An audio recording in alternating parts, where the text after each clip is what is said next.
Gavaskar at all.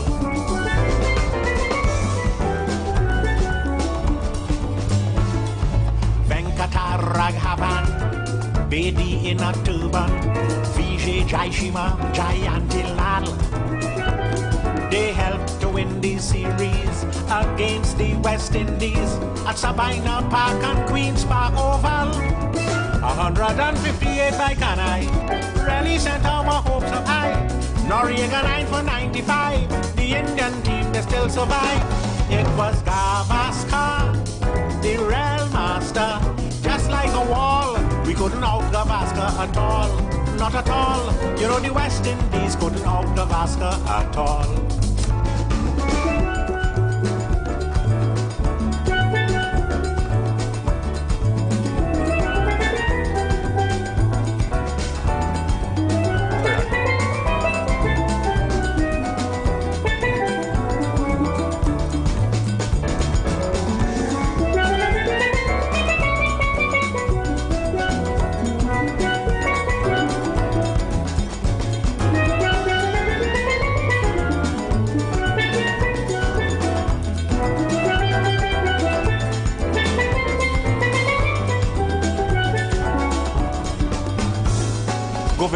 Janjurani, Solka Abidali, Dilip Sadesai and Vishwanath. They make West Indies bowlers look like second raters when those fellows came out here to bat. West Indies tried Holder and keep Boyce. They had no other choice. They even tried with Newton Dow, but a shot at the sorry they bring him now. It was Gavaskar, the real master. Just like a wall, we couldn't out Gavaskar at all, not at all. You know the West Indies couldn't out Gavaskar at all.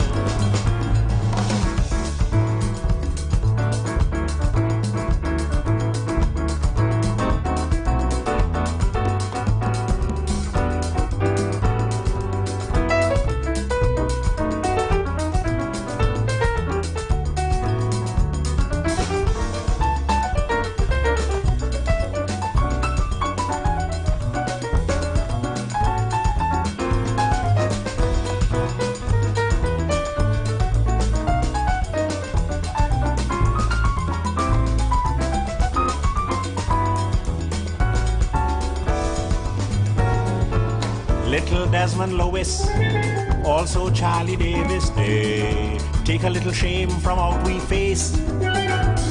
But Sobers as a captain, he won plenty coaching before we cricket end up in a disgrace. Beatty here that he became a father, he catch out Holford in the cover. But when Sobers here, he too had a son, he made duck and went back in the pavilion. It was Gavaskar, the real master. Just like a wall, we couldn't out Gavaskar at all, not at all. You know the West Indies couldn't out Gavaskar at all. You know the West Indies couldn't out Gavaskar at all. You know the West Indies couldn't out Gavaskar at all.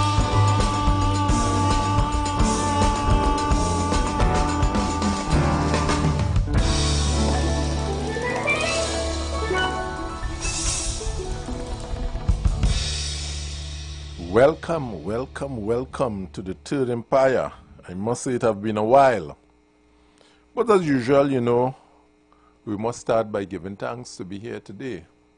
We give thanks to the energies, we give thanks to the Creator, we give thanks to those that you all show reverence to. We say welcome, we say hello, we say good night, we say good morning to those in Europe, those in Asia, those in Africa, those in the Caribbean, those in Trinidad and Tobago. I don't know, those in Iraq, Iran, Turkey. We still have to reach out to them and say, hello, how you doing? Hope all is well. We pray that this situation is short-lived, really and truly. Really hope that this could be just a fast phase.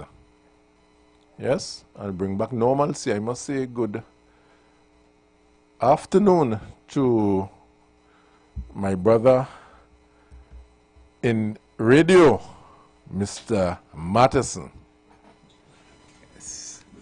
Good afternoon to all those listening to us on the program. Well, of course, you would have been given your introduction by our long lost fellow umpire.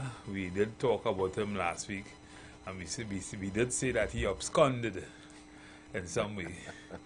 But I'm seeing that he's here this evening. It's really nice to welcome him on the show. It is important that we hear from these guys every now and again, because what happened, I don't know if you would have been listening, but I have been saying for some time now that this guy has some requisite information that he needs to bring to us on this program, and I guess we will get the opportunity to talk about it this evening. but good evening. It's nice to have you here, Selvon. Yeah, I appreciate. You know, I sort of I miss being here because we have so much to contribute and add to the noise that is taking place and give some semblance of balance to the information, because a lot of times what we have is what I call parrot information. You hear something and you repeat it, but you hear the wrong thing and keep repeating the wrong thing. Yeah. I know what's very instructive in that statement is that, you know, I watch social media sometimes, was TikTok.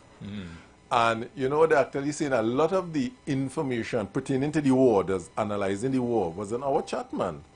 That a lot of the information that are seen there, AI generated information, you know. Plenty information. So now you can yourself believe half of what you see. You don't know what to believe. You don't know what to believe now, really and truly.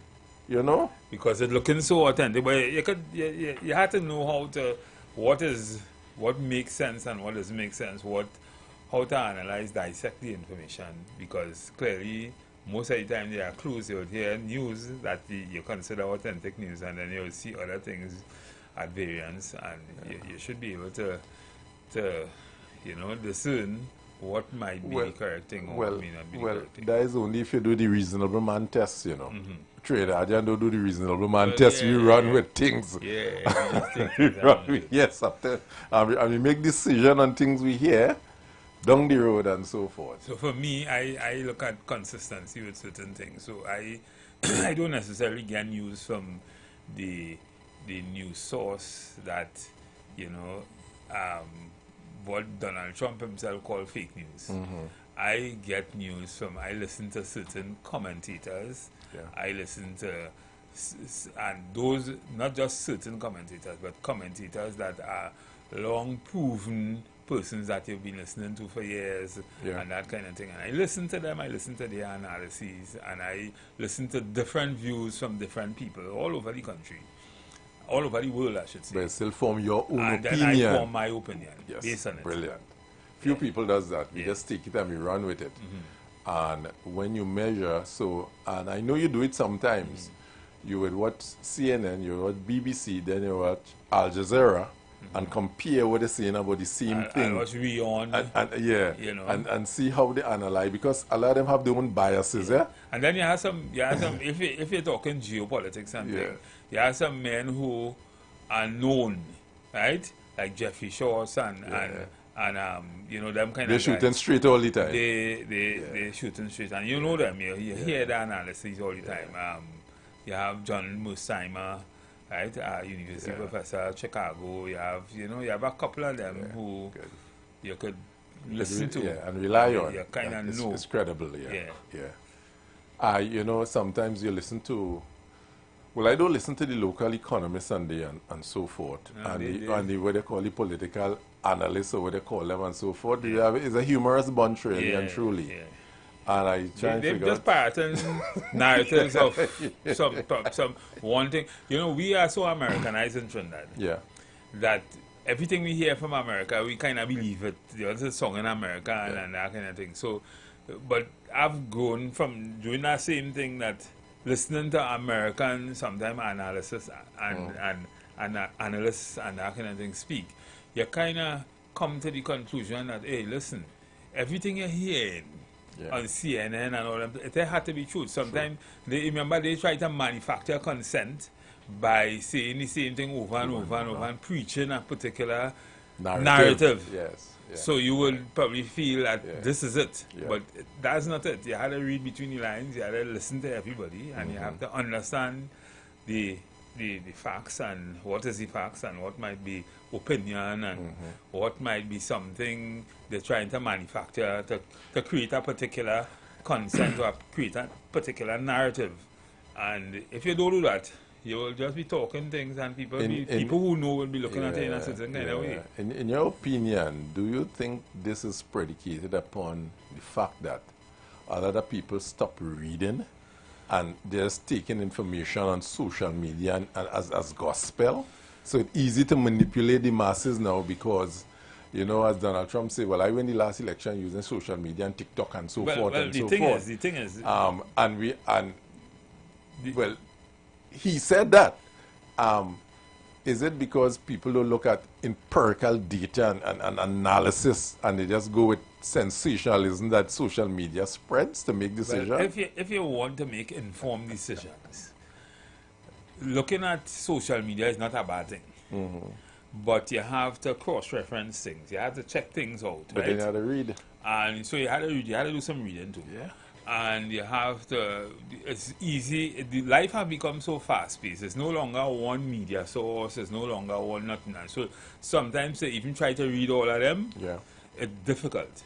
So you have to, you have to be able to discern from reading over a period of time or looking at different sources over a period of time. And then eventually you kind of get to realize what might be the correct thing as opposed to what might be propaganda or what might be somebody trying to manufacture a particular consent, a particular ideology or a particular whatever.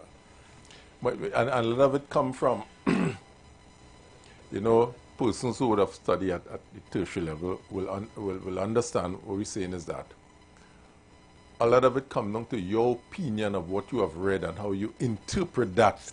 Yeah, well, to relate, you know. Well, yeah. You remember, so it's an extension of your own reality and your experience and your disposition and everything. Exactly, and three people, and it coming from your background and all that. Yeah. So three persons could really read the same thing and really come up with the analysis of the elephant. Who hold the tail, says a tail, who hold the trunk, and so forth. You see, one of the things I learned when I was studying in one of my psychology courses, people develop schemas, right? So when they see something or they smell something or they feel a certain way, it relates to something that created that whole sense of that being. I call it a stimulus. What Right. stimulate that So, thinking, so that schema now is very difficult to change that schema because how it was developed, right? How it was developed? It was developed by some kind of intervention or something happened. Yeah. So if something doesn't fit that schema, then you tend to challenge it, or you tend to see it as probably not authentic, or you tend to not see it as that, right? But the thing is, it is how, and that's what some of the things news and newscasters and some of the people who try to manufacture content play on to a large extent.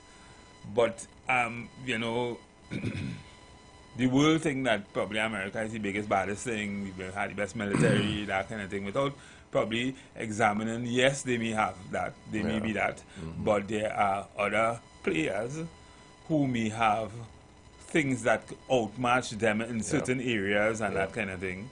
And when we talk like geopolitics, because we for the last week we've been talking a lot about a lot of geopolitics on the radio. I mean, on the radio. And what is very important to understand is that things are changing all the time, every day, and you see decisions are being made, but they are being made not in a vacuum. They are being made because of certain other things, certain other stimulus, things happen, and those decisions, so you can't just think that, I mean, if you look at, for instance, look at what happened in the Middle East now.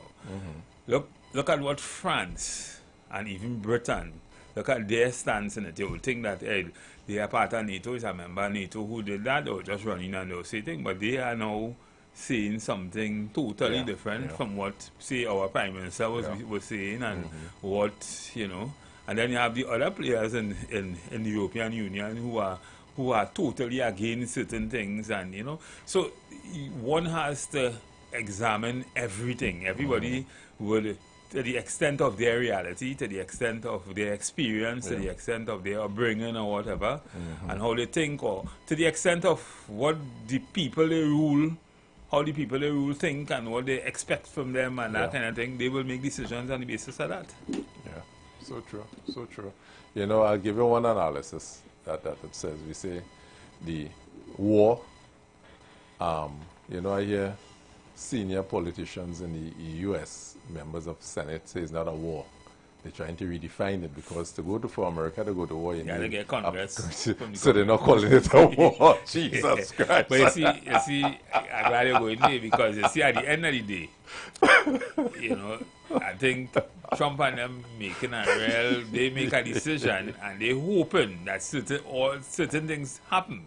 Yes. But if it happen, and it end up being a long one, plenty of Americans dying, they will throw them under the bus. Yes. Yeah. Yeah. That's why they say the Congress had to make that decision to go to war. So it has always been the rule of thumb. I don't know what is the objective of the conflict. I call it a conflict.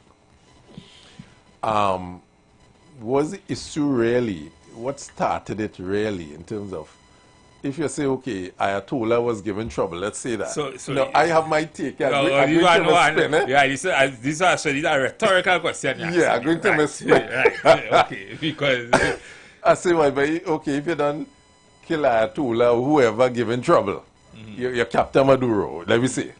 Well, we're still bombing for? Yeah. What is he bombing about? No, if the person causing the bacchanal, you take him out. And all his leaders, you mean in the case of Iran? Iran, yeah. Well, they're bombing because Iran retaliated. And they're trying to beat Iran into submission. Right? You're bombing because Iran did tell you, we not strong like you. We don't have the air power. We don't have nothing what you have. Yeah. But if you bomb us, we will make it very expensive for you. And which is what they're doing. They're making it very expensive for all their allies in the Middle East and that kind of thing to continue supporting America. Now, I wanna bring the spin home, because we trying to make a pillow here with it. With this taking place in the Middle East, with the Straits of Hormuz closed, OZ, closed, or impacted significantly. How does that reposition Venezuela in terms of the global supply of fuel? Crude oil, let me put it that way. You asked a loaded question. Deliberately, of course. Because it's about a number of things that we had to understand first, right? Because when you was asking the first question, I thought you was thinking that, because while I know because my theory on this whole thing is that this is not about none of them things. Exactly. This is not about none of what we thinking it is about. It's not about no nuclear. Just no. It was not about no drugs. No. This is about China, the rise of China, and I'll tell you how it played into America's whole playbook. No, what they call them, the BRICS, the China, India, Russia. Right. Who depend on that to see that little space there. They depend on that space there for relevance. India, China, but you see what Russia. You see what Iran said yesterday. The IRGC say that they're allowing Chinese vessels to pass through. But that would have a different kind of problem just now, because America might want to do something stupid, and it will end up in a different kind of war. But they say they're allowing the Chinese vessels to pass, right? But as I say, what about the Indian vessels? This is not. I think India don't have no backbone. That is my whole theory on this thing, because I looking at this thing. Yeah, I'm watching. I don't feel I am saying if we stranglehold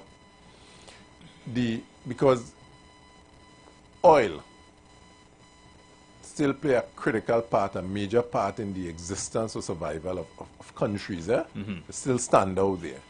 And if you strangle it to some extent, you reduce to some extent that availability of oil, because a lot of them, China buy crude No, and China not going sell finished China product. not going and get affected from this. No, just now. Venezuela now having that U.S.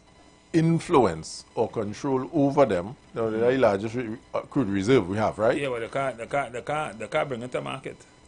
I don't know if they can bring it to They market. can't. At this time, the infrastructure, not they can't bring it to market at this time. This is why No, that's why Shell and all of them going in now to see what they could do. Because they thinking that it could be a long war. And if it's a long war, they will need Venezuela oil. This one I'm going. This one I'm going. I'm going somewhere with it. Right? So he didn't run into Venezuela there without a game plan. Well, this is what I'm saying. He go on inside there with a game plan, but I need to create a demand for this that I'm creating. But I need to upset that. Time run out on them. So they had to, listen, they bombed, they was really planning to bomb Iran in April.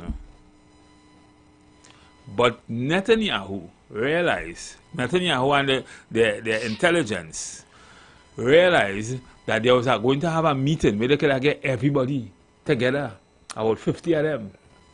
And they took advantage of that. Yeah. Right? Iran didn't think that they was going to bomb them now neither. Iran think they was going to bomb them in April too. So they didn't finish all the planning neither. But the problem is, as you ask, rightfully ask, and in my humble opinion, this was never about nuclear. No. Far from it. Right? This was never about nuclear. So anybody who's saying it is about nuclear, especially in Trinidad or wherever, they are far removed from what's happening. It's just like when all the ships was bombing up, and those bombing up ships and boats and thing in the Caribbean here, and people were saying, well, this whole Venezuela thing was about drugs. Venezuela don't transship, Venezuela don't do drugs. Venezuela just like us in this whole thing. So I want you to stick up in there that says this. You see how we analyze all of that? Because we would have looked at it from a number of different angles to come up with this. Of course. But a lot of people just running with, oh, nuclear this and the man bad. And they had nothing to do with that. You had to analyze the thing. And I'm seeing, looking at the whole story of the Venezuela position, the energy czars and them up there say, you have to give me a guarantee, if I go inside there, I have to make back my money in short time, That's, you mean if the U.S. them boys and them, I have to make course. my money in short. What guarantee you giving me that I'll make back my money in short time? Will you have to create a demand somewhere else for me? Stop that flow there so I could have a demand and make back my money in short time. You are a right fella. And you are a right it's fella. so easy. I say, But the same thing with Trinidad and Tobago, and we like bring it to Trinidad and Tobago now. Trump and they wouldn't want your friends and them to come and operate that refinery, Of course not. Right? You know that. They now see an opportunity for Trinidad and Tobago refinery. So what will happen just now is you will see Shell and all of them coming here to see how they could capitalize or monetize that situation. Right? That will become very easy to start up. Yeah. We will benefit from it, of course. Of course. Right? I don't know how long we will be able to benefit, because to do that will take a lot of money, one, a lot of investment, and two, a regular supply of crude. Which is available. Well, you're saying so. No, I know. It is available. Venezuela only coming on stream right away. No, right? We have crude around. And I don't think they'll go in Africa. I'm yet to understand. Or Russia. No, I yet to understand the playbook of the government when it comes to their development or industrialization agenda, and how I know they want to go somewhere. That's a fact. They want to go. But in terms of their strategy, how they're going about it, are not clear on if all of them on the same track, on the same road, and all of them had the same end in mind. Well, I think I'm not sure. I think It's probably there, but I have to look at it. I think the government have a clear view of where they want to go. How to get there, then I don't think they're too sure how to get there. Right? Yeah. But they're hedging the bet right now. And when I say hedging the bet, they're putting the egg in the US basket, which is a good place to put it at this time. And they're going for broke trying to do that. The US understand that because with Trump, he had a kiss ring, he had a rubby head, he had to do all that kind of thing. And I think the Prime Minister and they understand that. Yeah. And they're playing that kind of game. But it is not the best game to play, but at this time, it's the safest game to play. At this time. Yeah, at this time, because Right? the US election is 4 years, you know. At this time, it's the safest game to play. So I think they have a good idea where they want it because we could benefit a lot from this particular situation. However, for a moralist looking at this thing and who understand this, and I'm saying a moralist because, you know, I always get beat up from Ronaldo. Ronaldo, if you're listening to us, you could call us in. Right? You're not playing right now. Yeah. Oh, you're not playing. You come here and you'll be back. Yeah. Right. So, while I have always take the moral high ground and the moral perspective on this thing, Ronaldo would see the end justify the means justify the end, right? Which is another moral argument, but he would see that. My thing is that you know, I have this kind of fairness kind of approach that maybe we don't have to kill, we don't have to live, we don't have to kill people.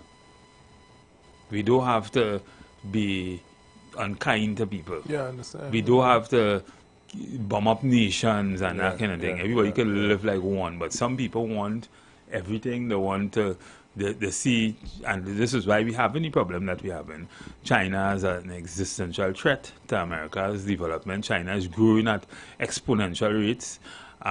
More so because they have the people and the human resource to do it, and they're growing at exponential rate, and that is a serious threat to the US.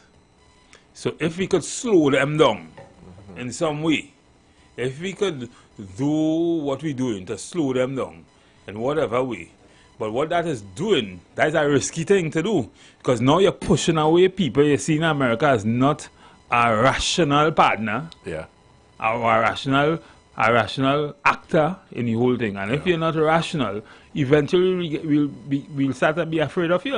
Look what happened.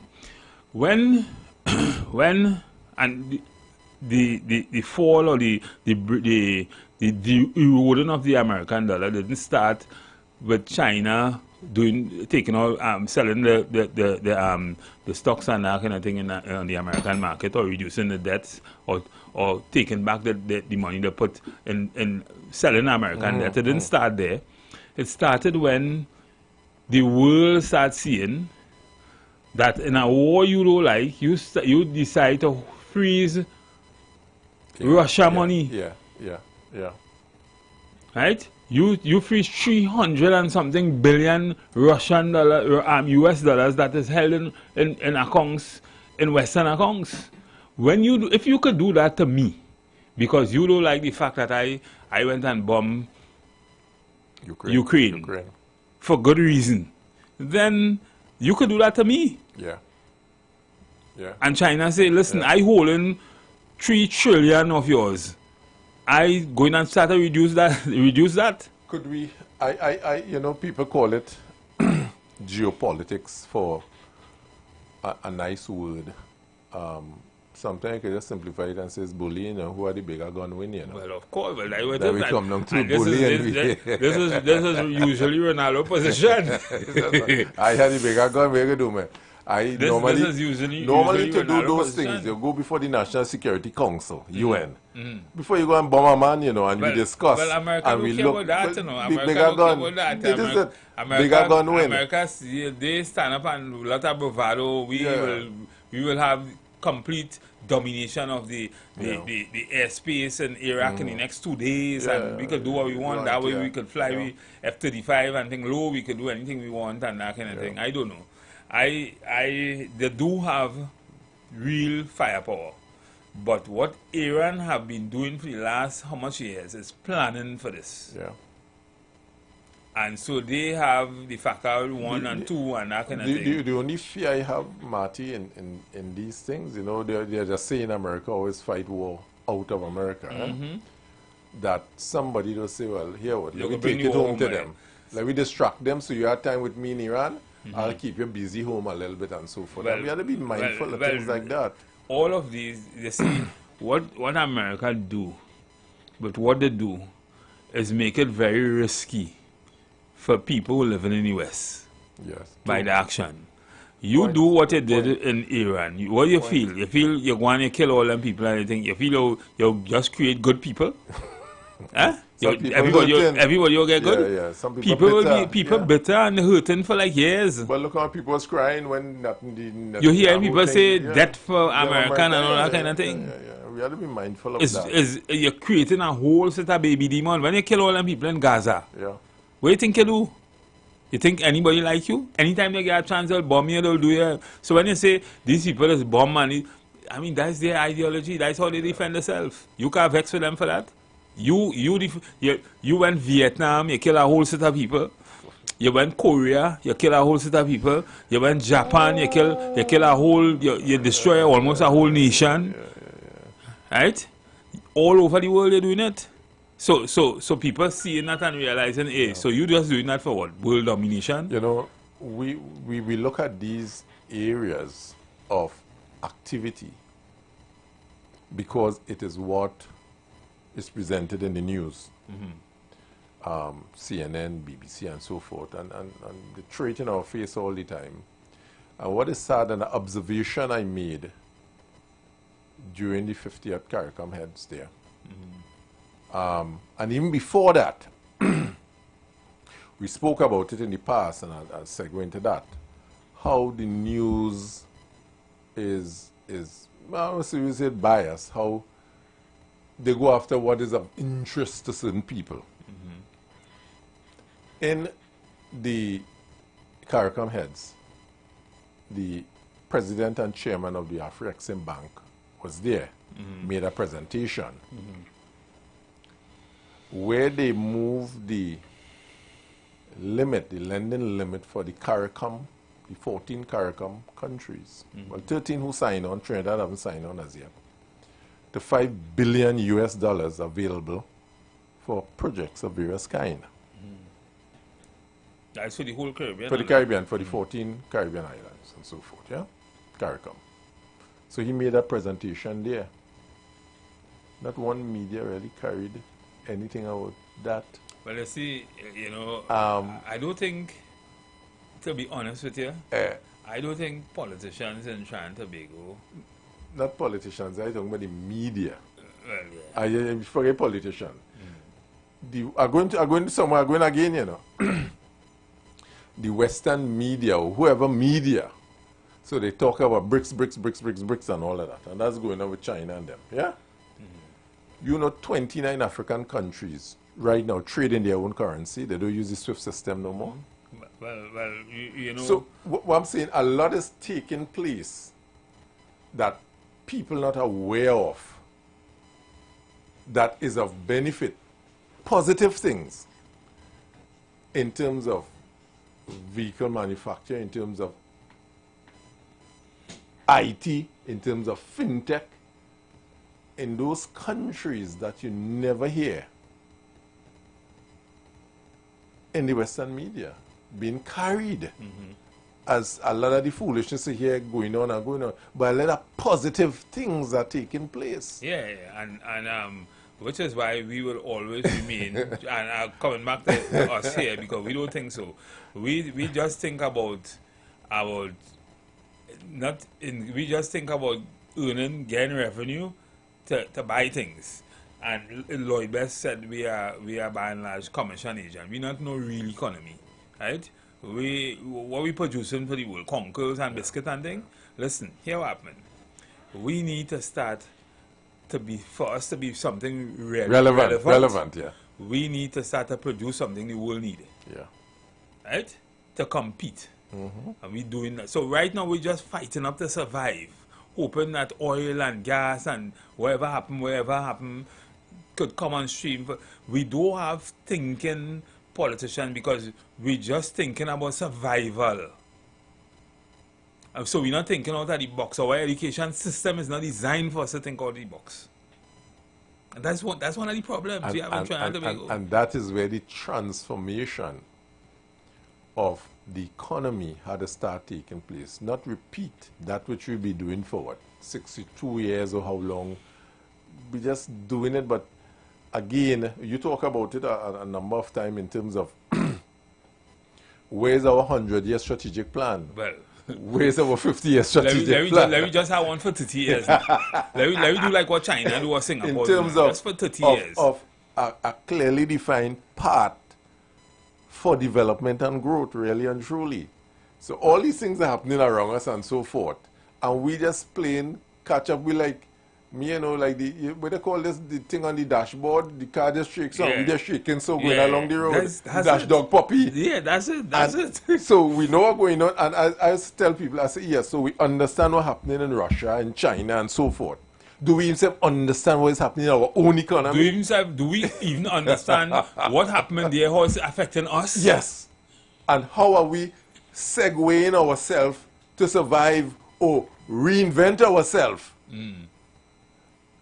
for the impact, negative impact of that, to put us in using Errol McLeod word, to have us in a pauperized situation? Well, the thing is, I mean, yesterday, in my last hour, I talked a lot about, you know, what we should see and how we should see ourselves as a society, and if we feel our system of governance is working for us, which it is not really. It's not. And it is not because it is not because we see ourselves in Trinidad as yellow and red.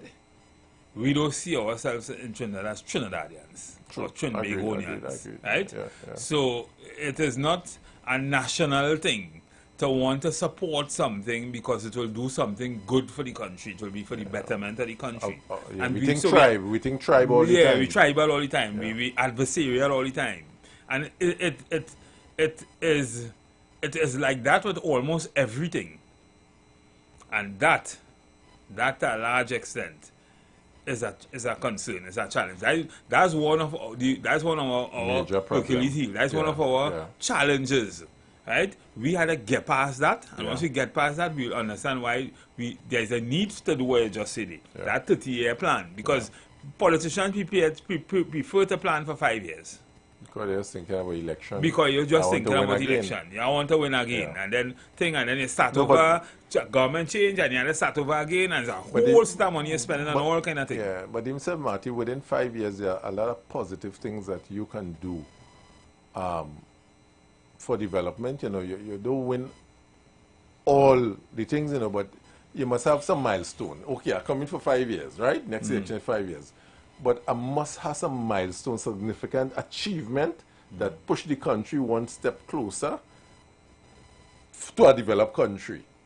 I must look back, or people must look back and say, well, while Matheson was Prime Minister, right? These are the positives, so we can talk about Point Lisas as a step going somewhere. But each government must take us, advance the country and so forth, advance us in some way because of the 5-year mentality, and we can't change that overnight. We can't change it overnight. But, so then, we must have a milestone. What are you going to achieve for me in this 5 years, brother? We know you're trying to win election 5 years, but at least have 2 milestones. Yeah, but again, I don't know. Again, that is sometimes difficult for governments. The reason, because of the bureaucratic nature of our state, how we run, and 2, because, you know, we had a belly cat. To do that, we had a belly cat. We have to bell the cat to do that. And you know the story about the cats and the rats and the cat. Yeah, who will make right? that decision? Nobody wants to do that. Because whoever tried to bell the cat, right, could get eat. And all of them come in, and they don't want to get eat before the end of the 5 years. Right? But somebody had... Listen. It's so serious. If you only understand that I like you. Every sometimes I talking to a client and I talking about strategic plan and I thinking about you because you always say sometimes you have to just mash it up and fix it over. Yeah. Go down to the brass tacks. We have to start by thinking about all the little things. How all the pieces work together to create a strong chain. Right? And one of the problems is we don't know how to do that. We fail. We don't even want to do that because it includes belling the cat. Let me look at something. I'm going back to your notes. I like to go back and read things and so forth. You were talking blockchain once. And the system we were talking about traffic management. And you say, well, this thing is easy, blockchain system, and you could, and you... Yeah. You know, in terms of technology. RFID thing, and so, why is something like that so difficult to implement? I don't know. You see, You know, for traffic management system, and we'll over have it because I have a whole document on traffic management system. What determines based on, so it's not that traffic light stay in 3 minutes and then 3 minutes, you know. It's based on the flow of traffic. It changes and switches to keep traffic moving. Thank you. The one down the road sensing, we have plenty traffic here. Here what? We have to speed up this one, divert something, and the traffic light actually managing the movement of cars and so forth, you know. What I'm saying, these are old technology. This is here a long time, and I'm trying to figure out, well, nobody had this is nothing new. Well, a lot of things that we could do that we talk about here are old technology. But what I'm solving some problem. Listen. A simple thing we talk about is, I don't know if you listen to us, we talk about it, a simple thing, a body cam. Yeah. You remember the Samaru killing about 2 months ago? Yeah. We said that if there a camera on some mosque or something that pick up everything, that pick up everything, and they still come up with an investigation, but they say they're locked in, then suspending the police officers because active investigation, which to me makes no sense because everybody saw what they see on the camera. But the thing is, the argument ensued in a way, ended up in a way where we said, listen, if police had body cams, right, then we would have been able to tell to some extent what happened from the inception. What body cams do is that it creates a second layer of accountability. Yes. Right? So if you have body cams and you wasn't wearing it for someone and you kill a man, then you should make it's easy for you to make a jail because you have no evidence to show why, even if the man was shooting at you. Right?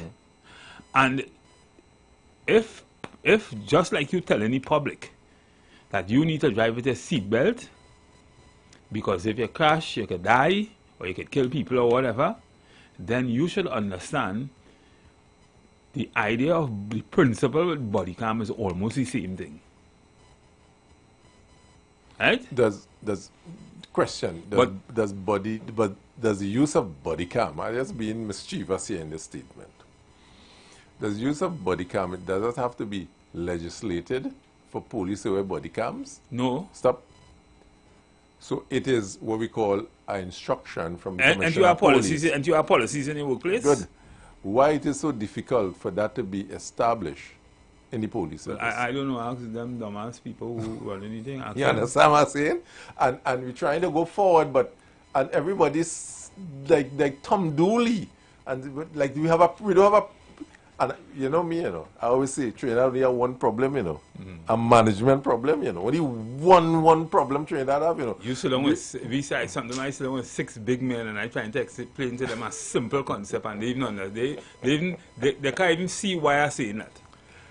I know, people in we taking calls and so forth? Yeah, take calls. Let me take a call and see what's happening. People in Radio Land, long time I haven't done this thing. Yeah, let's push it up.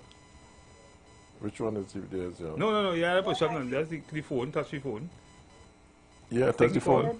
Let's take the call. Caller, welcome. Good afternoon. Afternoon. Yeah. I've waited so long. I heard you speaking to me and Patterson. So long I didn't do this thing. have to have a plan and all sorts of things. And Madison saying, well, you saying about hello? Yeah, go ahead. We hearing you, yeah. And you were saying, and you were saying that, you know, you should show a little, every administration should show where what they're doing and where they are and all kind of thing. And you're asking why it is so hard. You all keep saying, so why is it so hard? You lay off a plan of something just now, and then talk about why. Why are you all asking why is it so hard? Don't you know? Why are you all asking why? It's just so simple. You shouldn't ask that question. Do you know what year the cell phones came to Trinidad? Introduced what year? Sometime over 20 years, right? in 94, I think it was. Well, over 20 years, right? Yeah, about 34 years ago. Beautiful. 33 years ago. 34 years, I was sitting in a neighborhood, and there were some youths, they hardly went to school. So you can't tell me what people from the university or anything. One had a cell phone in those days with Me Too. It's not even, anyway, Me Too. He went up a tree and connected a partner in Lavantil. Now this is in Arima. Say, boss, now listen, they're leaving the office now, eh? They're coming to you know. Apparently they were coming with those days they used to pay with a man coming to pay in the yard, not bank it. That's why they introduced, you know, a man paying in the, so he coming with the money to pay his people. And if you see the network, I watched it. It was one of my neighbors, watched it, how efficiently little babies in the backward times, not in the now times, where you have people like you speaking, people like Matheson, Ronaldo speaking, with sense. And everybody with their mouth gaping open and dribbling. And they carried out their thing. You know what they did? They went and put on, according to the boy, a work and a complete work, and he saying, telling them, look at leave office now, so what time they're reaching and all kind of thing.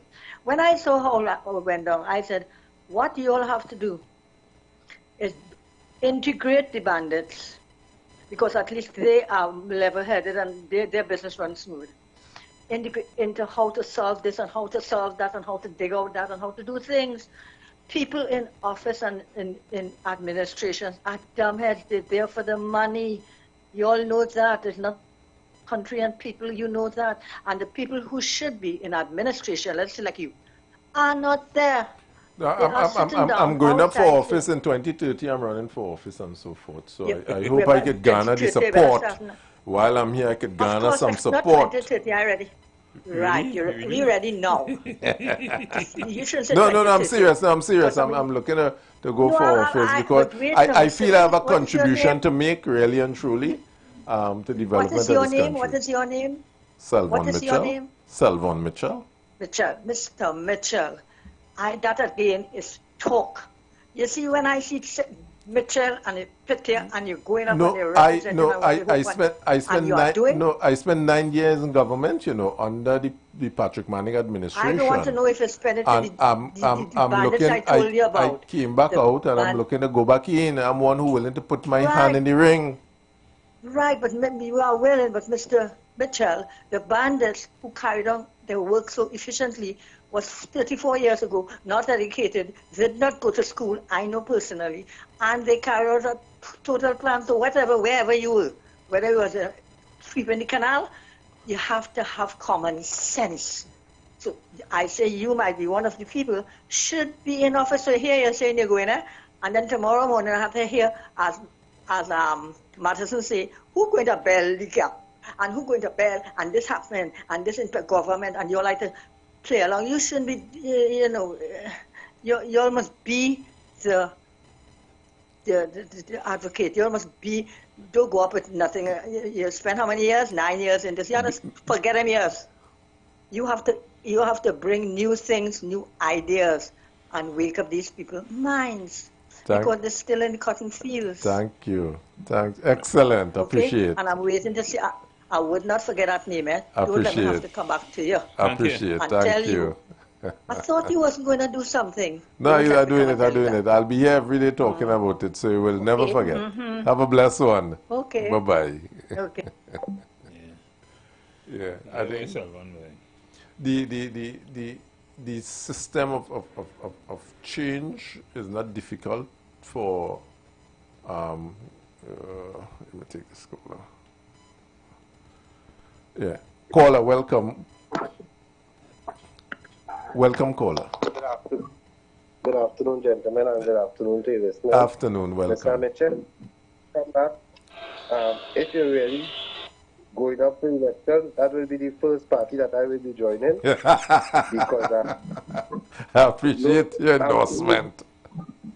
Yeah, you mentioned a couple of things there. And so let me see how fast I could be before the Yeah, we're about to go for the break there. Yeah. So, empirical data, even in the face of that, you find people who are highly educated, who are well paid, well reimbursed, still don't want to accept empirical data and empirical facts for what it is. And we have clear video footage of where the commissioner watching empirical data and still coming to whatever foolish conclusions that they continue to come to, right? Even after they take Maduro with all this narco talk, nothing about narco terrorism after that. Nothing at all. Drugs will continue to flow on the water, you understand? While Donald Trump focus on what they're going to do with the people's oil, right? We're so lucky that Maduro left peacefully. When you look at what has been done to all the radars in the Middle East that belong to the U.S. Caller, we supposed yeah, yes. Give me a shout back now with some seconds from the break, but I welcome you on your return, yes? Yeah, we're about to shove into a break here. You're too kind, thanks. Yeah, so callers will be going for a break now to of course pay some bill, and we're on the top of the first hour of the program. As you know, this is a 3-hour program. So when we return, we will certainly entertain your calls. You've got bills to pay, and so do we. Let's go pay some bills on the street 919 FM.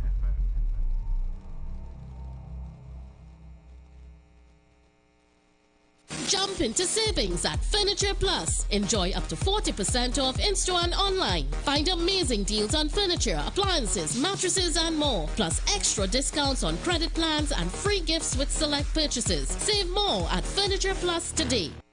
Get ready. This is big. Our first annual Epic Fundraiser Cruise. Sail in the sunset aboard the stunning Embassy yacht at King's Wharf, San Fernando. Easter Sunday, 5th April 2026. Boarding 2:30 p.m. sharp. Sunset vibes, sweet music, pure liming on the water. Tickets only $250. All funds for a great cause. Together we change lives. Quick room, no glass bottle, no big cooler. Casual dress, come as it comes. Payments can be made by Monday, 30th of March 2026. Tickets still available. Call or WhatsApp 683-8569 right now. Limited spots, don't sleep. Sail in the sunset, Easter Sunday, Embassy Yacht. Let's go. Score with Coca-Cola. Check out the FIFA World Cup 2026 consumer promotion on now under the 591 ml football label bottles at supermarkets nationwide and see press or social media for more details. Score with Coca-Cola. Not everything has to change. At KFC, we don't change the flavor, we add more. Now, get our delicious Lent value meals so you can keep on crunching. Get a fish sandwich for $45 or fish fillet with one regular side, also $45. We give you more of the taste you love for Lent. So keep on crunching with KFC. Finger licking good. Man, I went by the ATM to get some cash and the machine saying insufficient funds. I sure I have money in my account. Boy, that happened to me already. Here what to do. Make a report to your bank. But if you're still not satisfied with how they're dealing with it, contact the Office of the Financial Services Ombudsman. Let me text you the number. If you want to resolve a complaint with your bank, non-bank financial institution, or insurance company, contact the Office of the Financial Services Ombudsman at 800-4FSO or visit www.ofso.org.tt. We can help, and our services are free. Blessings in the wonderful name of our Lord and Savior Jesus Christ. You are invited to listen to the Final Hour broadcast heard every Monday from 11 p.m. to 5 a.m. in the morning on the Street 919 FM. Hear my mom, Pastor Helen Garcia, and myself, Pastor Valentine Garcia Jr., preach the Word of God to the elderly, youth, and children. We can be contacted at 629-0113 or 623-8444. The church is located at 26 Prince Street in Port of Spain. We look forward to you joining us. God bless you. As my life I lay it on the altar, as my life. Is a whole lot of flavor wrapped up in a twist. Some of them try to rap, but they don't rap like this. With crispy KFC tenders and lettuce and carrots and shredded tortilla embedded, perfect wherever you headed. Dripping with that creamy mayo and that mambo sauce. Let me tell them one more time to get my point across. It's a craveable, crunchable, movable, functional, flavorful meal that your taste buds must endorse. KFC, crunch twist, crunch twist. None of them, they don't make them like this. Introducing KFC's Crunch Twist, a flavorful wrap with a delicious difference for just $29.95. KFC, it's finger-licking good. Share the live. Share the live. The Street 919 FM on Facebook and Instagram. Share the live. Iowa George on Instagram. Share the live. Iowa TV and Street TV on YouTube. Share the live. The Street 919 FM. Yes, callers, we are back. And of course, you can call us and engage us. You will have heard our discussions. We spoke about a lot of things going forward, and we spoke about a lot of things in the last hour. And certainly, you can call us and engage us. I call already. Caller, welcome, man. Good afternoon. Right, you jump back in, man. Solid. Let's rock and roll. Yes, you know, the greatest magician in history couldn't have pulled off what the politicians in Trinidad have managed to pull off on the entire nation, or the majority of the nation. You see, within the campaign, all this talk about the missing money and investigating Imbud, you notice after everybody win, there is no talk about that. So as usual, just continuous allegations and no redress for Trinidad and Tobago. Right? And boy, so, well, you come back, but you didn't give us a rating on how you rate the government there, but let me list out some of the issues and maybe leave a couple of solutions before I leave.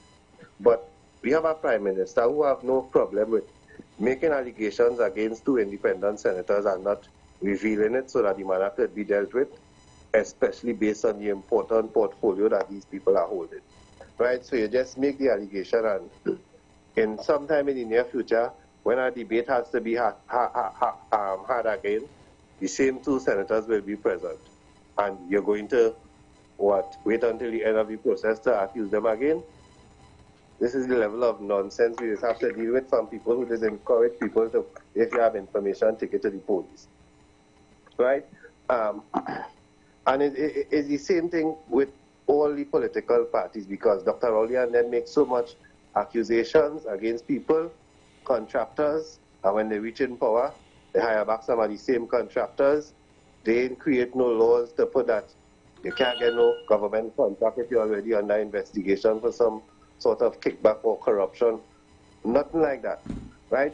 No increase in penalties surrounding all the allegations they make against each other. They just leave the opportunity wide open for their enjoyment, because they understand that when UNC win, everybody really wins, you know, and everybody is the 41 MPs who win the seat, because those are the people who continue to win at the cost of the citizenry and the taxpayers, right? You accept a 47% increase in a time when the government owing so much people, in a time when you're asking people to tighten their belt, cut back on macaroni pie, hold on till 2027, right, for the Dragon Gas deal. And in case some persons are overly excited about this Dragon Gas deal, keep your fingers crossed until you see the fire coming out the dragon mouth. Because based on what is going on across the world, there is no telling when this thing could actually bear any fruit. If we could lose the license once again, you never know. Because it appears that Iran will fight to the end, And America, in my opinion, would have bitten off more than they could chew at this instance. Because based on what the narrative saying, things are not lining up, right? Because they're talking about regime change, but they're unaware of how they're going to achieve that. Because even with the Supreme Leader not there, Iran continues to retaliate. And I just try to understand, why you accusing people of things that you're doing, right? You and Iran supposed to be best of buddies? Because when ICE killing people in the streets of America, they're quick to label them as domestic terrorists when they impose no threat to law enforcement. But you vex with Iran? You and Iran supposed to be best of friends. But I hope that while Mr. Sadly, Cesar, and whoever else could look at people and point out things without any empirical data, you're labeling Maduro and this and that, right? There is all kind of allegations against Trump with this new Epstein file that the people are trying to get their hands on them to release, right? But I ain't see her labeling him as anything, right? You just... Gentlemen, I don't want to take you into okay, thank you. All right, excellent. Thanks, my friend. Blessing. The thing is, this program is not about, going down to politicians and trying to say, this is not about that. We know that it's hard to take people, only when this contribution starts, you see where they're going with. Hard people have to know how to conceptualize and how to contextualize issues this program and so is about forth. looking at the news, looking at the issues, and trying to deal with it in a very neutral way, right? Also, we look at how the batsmen and the bowlers are bowling, but at the end of the day, we try to provide solutions on this program, right? So we tell you some of the hard things, and it is always solution oriented. Right, so what have you all discussed? I understand there's I understand there's a SOE again. Right, so we talked a lot about the SOE yesterday and some of the issues relative to the SOE. In particular, the Article 11 of the emergency regulations, which talks about some curtailment of your freedom of expression and that kind of thing. So they are saying that if you post anything on social media, or you utter certain things, or you write certain things that could endanger the public and government interests, you can be held liable under the SOE. Okay, so the challenge with that is who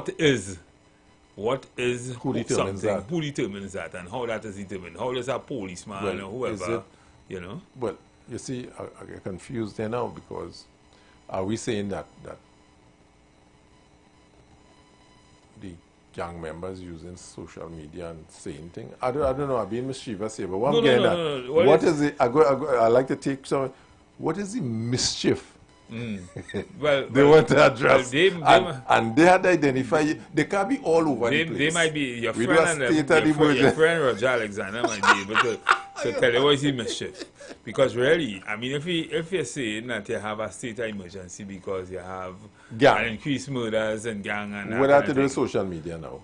Me saying Matheson what they are saying is that there are persons who are using social media to cause disruption in society. I don't know. I still see that as an absolute right. Have we arrested anybody for that? Yes, people have been arrested. You remember the woman who say that she wear Kamala houses and she send Buru and right, them kind of thing. Yeah. But what I'm saying, at the end of the day, as Ronaldo was saying, no right is really absolute. No right that you have under Section 4 of the Constitution or anywhere else is absolute. It has to be taken with the understanding that you have a certain kind of responsibility, and you must know what you should be able to discern what is wrong and what is right, and what you should say and what you shouldn't say, and that kind of thing. But outside of that, you ask a good question. What is the mischief? What is the mischief? Because I can't comment. I can't really discuss the SOE in great detail with a trajectory of a solution where I don't know what you're trying to fix. Right. But they did indicate, she did indicate that what would have, you know, brought about the SOE in this instance is the spate of murders that took place. Stop right there. And gang-related murders. Good. Let me stop right there because we carry the whole plate of food one time. So that is one thing. That was the purpose of the SOE for the last 6 months gone. And the SOE stopped and it started back. Question asked, what systems or methodology or magic did you put in place over the last 6 months, you know, so when the SOE stopped, it wouldn't start back? You know, we talked about that yesterday.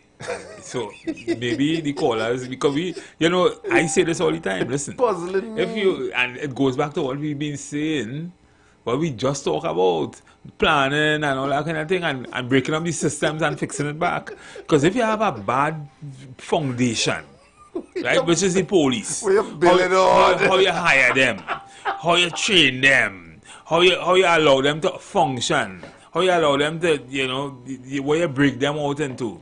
You will have this kind of system. Police involved in a lot of criminal activities. So I'm trying to figure. And I'm saying this because we see that all the time. We see it happening. We see the effects of it all the time. Everybody know some crooked policeman in Trinidad and Tobago. So we say that, and this is why people get frustrated ad nauseum. You know, when something making sense, no more you can really talk about it because if you talk, from the time you start talking about gang, and we have laws to deal with gangs. But from the time you start talking about gang, how much gang, and you know, the PNM did it too. Yes. Right? You know how much gangs, you know where they are. So then why you having a state of emergency to deal with them? And you know the gang, man. You know where the gang is. Well, one arrest the man. One deal with it. So you're waiting for a state of emergency to hold them and let them go after the state of emergency. That making any sense? So when they go back home, what do you think will then happen? And you put nothing in place? I try and figure out what you call that conundrum or something like that. So it goes back to what we have been saying when we started saying we have to fix this thing, and Jesus Christ, both of them have to come together to fix it. It's not a UNC problem, and it's not a PNM problem. Well, anyway, thinking although PNM would have run this country for most of the years, most of the time, they would have created most of the bad laws and the bad system and the bureaucracy and all that kind of thing. To a large extent. No. I want to pull back. No, pull back from there. Let me don't forget PNM, UNC. But this is what I'm saying. Let me ask yourself. You have a police service that's supposed to have qualified people. Well, what is in police? What is qualified? I had to use that for now because they say to be a DCP and a deputy and they have. They just had about 10, 20 years in service and you move up the ranks and all kind of because I'm saying what we're in the year of technology, we're in the age of technology. And we still studying up putting boots on the ground to solve problems. In the age of technology. You know, we talked about all these things yesterday. The thing is, you're correct. But if you seeing that, everybody's seeing it. I mean, what's the problem? It has so much technology outside it to use. We're not infusing the technology. I mean, we have a caller, I can't remember his name. He just called and said the same thing too. We have to fix this problem. We have to understand how to marry the technology. We have to understand how to marry the training in customer service. Listen, if people don't trust you or they feel they will die, they will not help you. Right? So the first thing, one of the pillars of fixing crime in Trinidad and Tobago is the confidence of the people of Trinidad and Tobago to deal with you. They must be confident that, listen, you are a trusted partner and you will assist. Or you will at least get the job done if you give it the information. People see as a joke in Trinidad and Tobago calling the police. That's a joke. You only call the police when it's an absolute emergency and crime don't take place. people dead already and the killers, the assailants gone or whatever. You call the police, hey, look at man, now kill a man. Let me give you a good Nobody example. calling no police. Let me show you a good example of lack of confidence in the police service. You know, a measurable example of that. A country of 1.3, 1.4 million people and how businesses are there. You have about 300 private security companies in a country like this. Then I don't trust the police. I get my own private security. Had I trust the police, would 300 private security companies be able to flourish in a little piece of rock like this, really and truly? Is what we're saying. So, as I think as Simoya was saying yesterday, police and fire and all these things and trying to it's just a job. It's just people, you know, people have 5 O levels or 3 O levels and they're looking for a job and they have nothing else to do. They're going to police service and they get a job. And then because they have a certain ilk, they grow up a certain way psychologically or whatever, they start behaving like Trump. I have power and I can kick you around or slap you or do what you want or whatever. A caller here. Caller, welcome. Thing up, right? Yeah. Caller. Afternoon. I thought we had 2 umpires and the players went home because I'm seeing you all chatting very nicely. But you were saying, Mr. Matheson, we have to fix this, right? Mr. Matheson, are you hearing me? Yeah, I'm hearing you loud and clear. So are we going to get rid of the people who are there to fix it? Because when I fix it, or if I'm going to fix it, I have to get paid.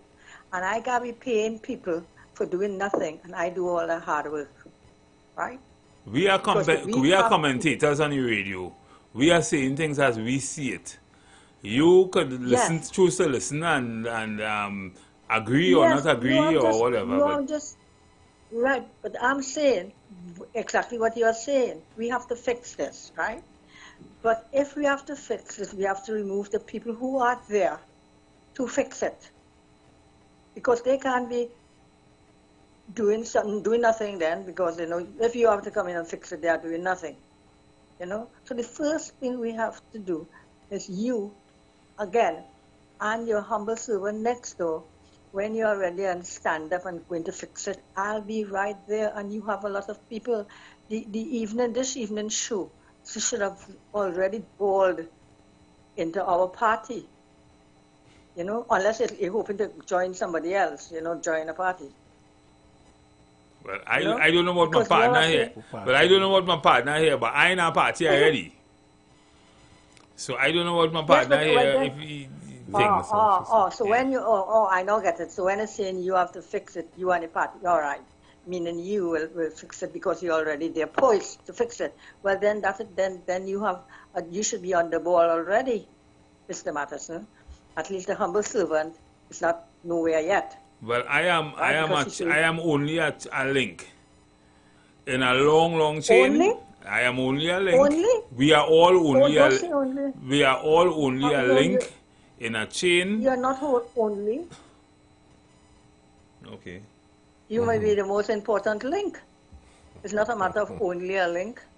Well, I see every link as the most important link, because you know the saying, a chain is as strong as its weakest link. Right. Okay. All right. Thanks, A link is a good place. At least you are there. Yeah. You know? And Mr. Mitchell, I'm watching you and giving good answers. And we are ready to see you work. Okay, thank you. Thank you. Thank you. You see, people... You can call on this line? This one? No. Red, green.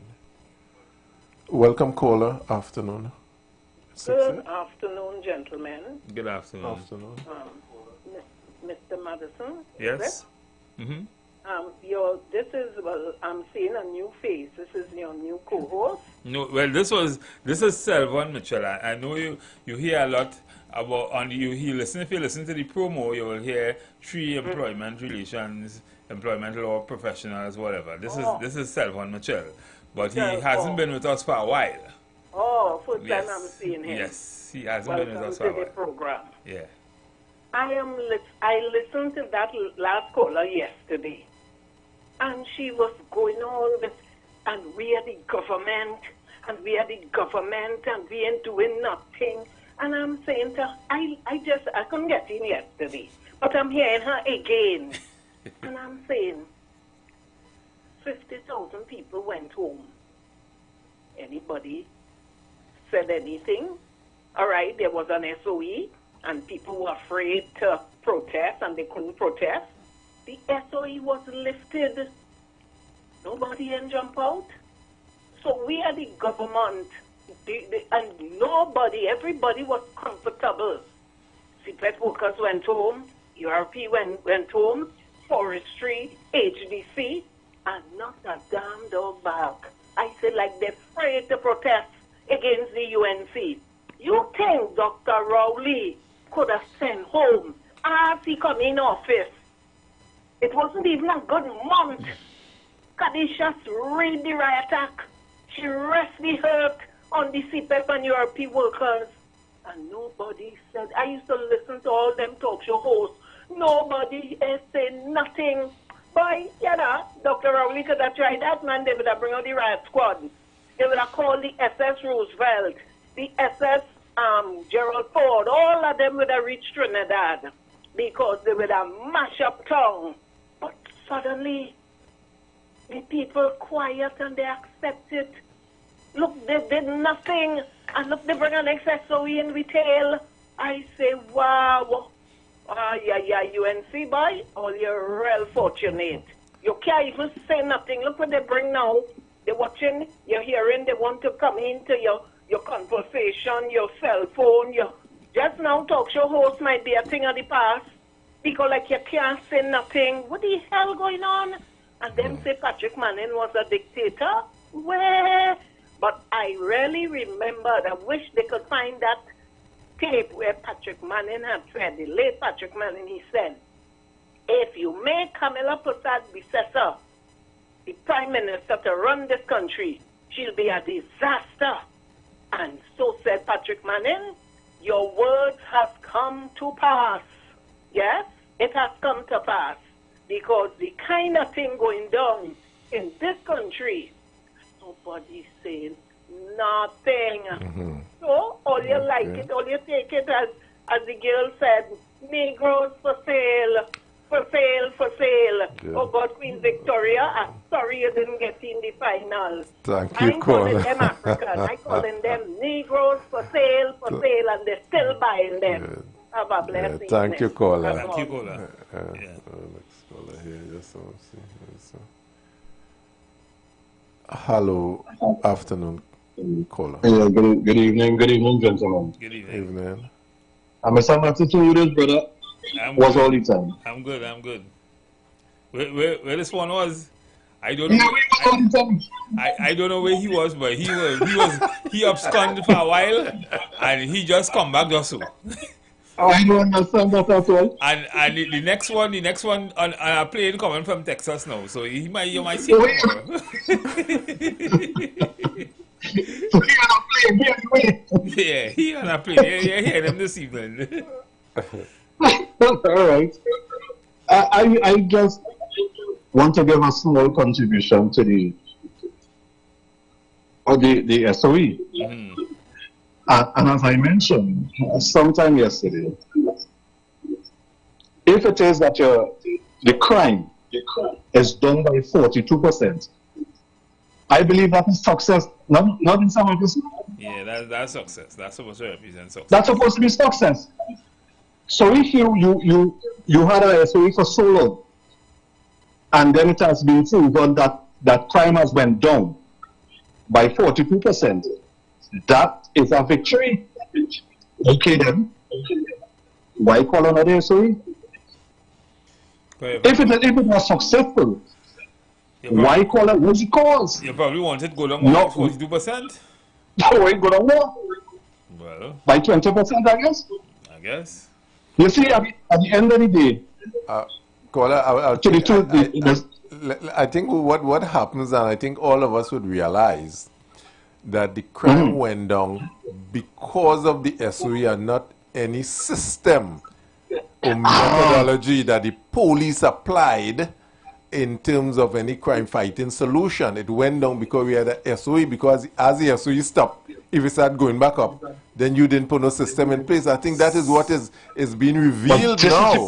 So what we are expecting to be is in a perpetual state of SOE? Because nobody can come up with a solution.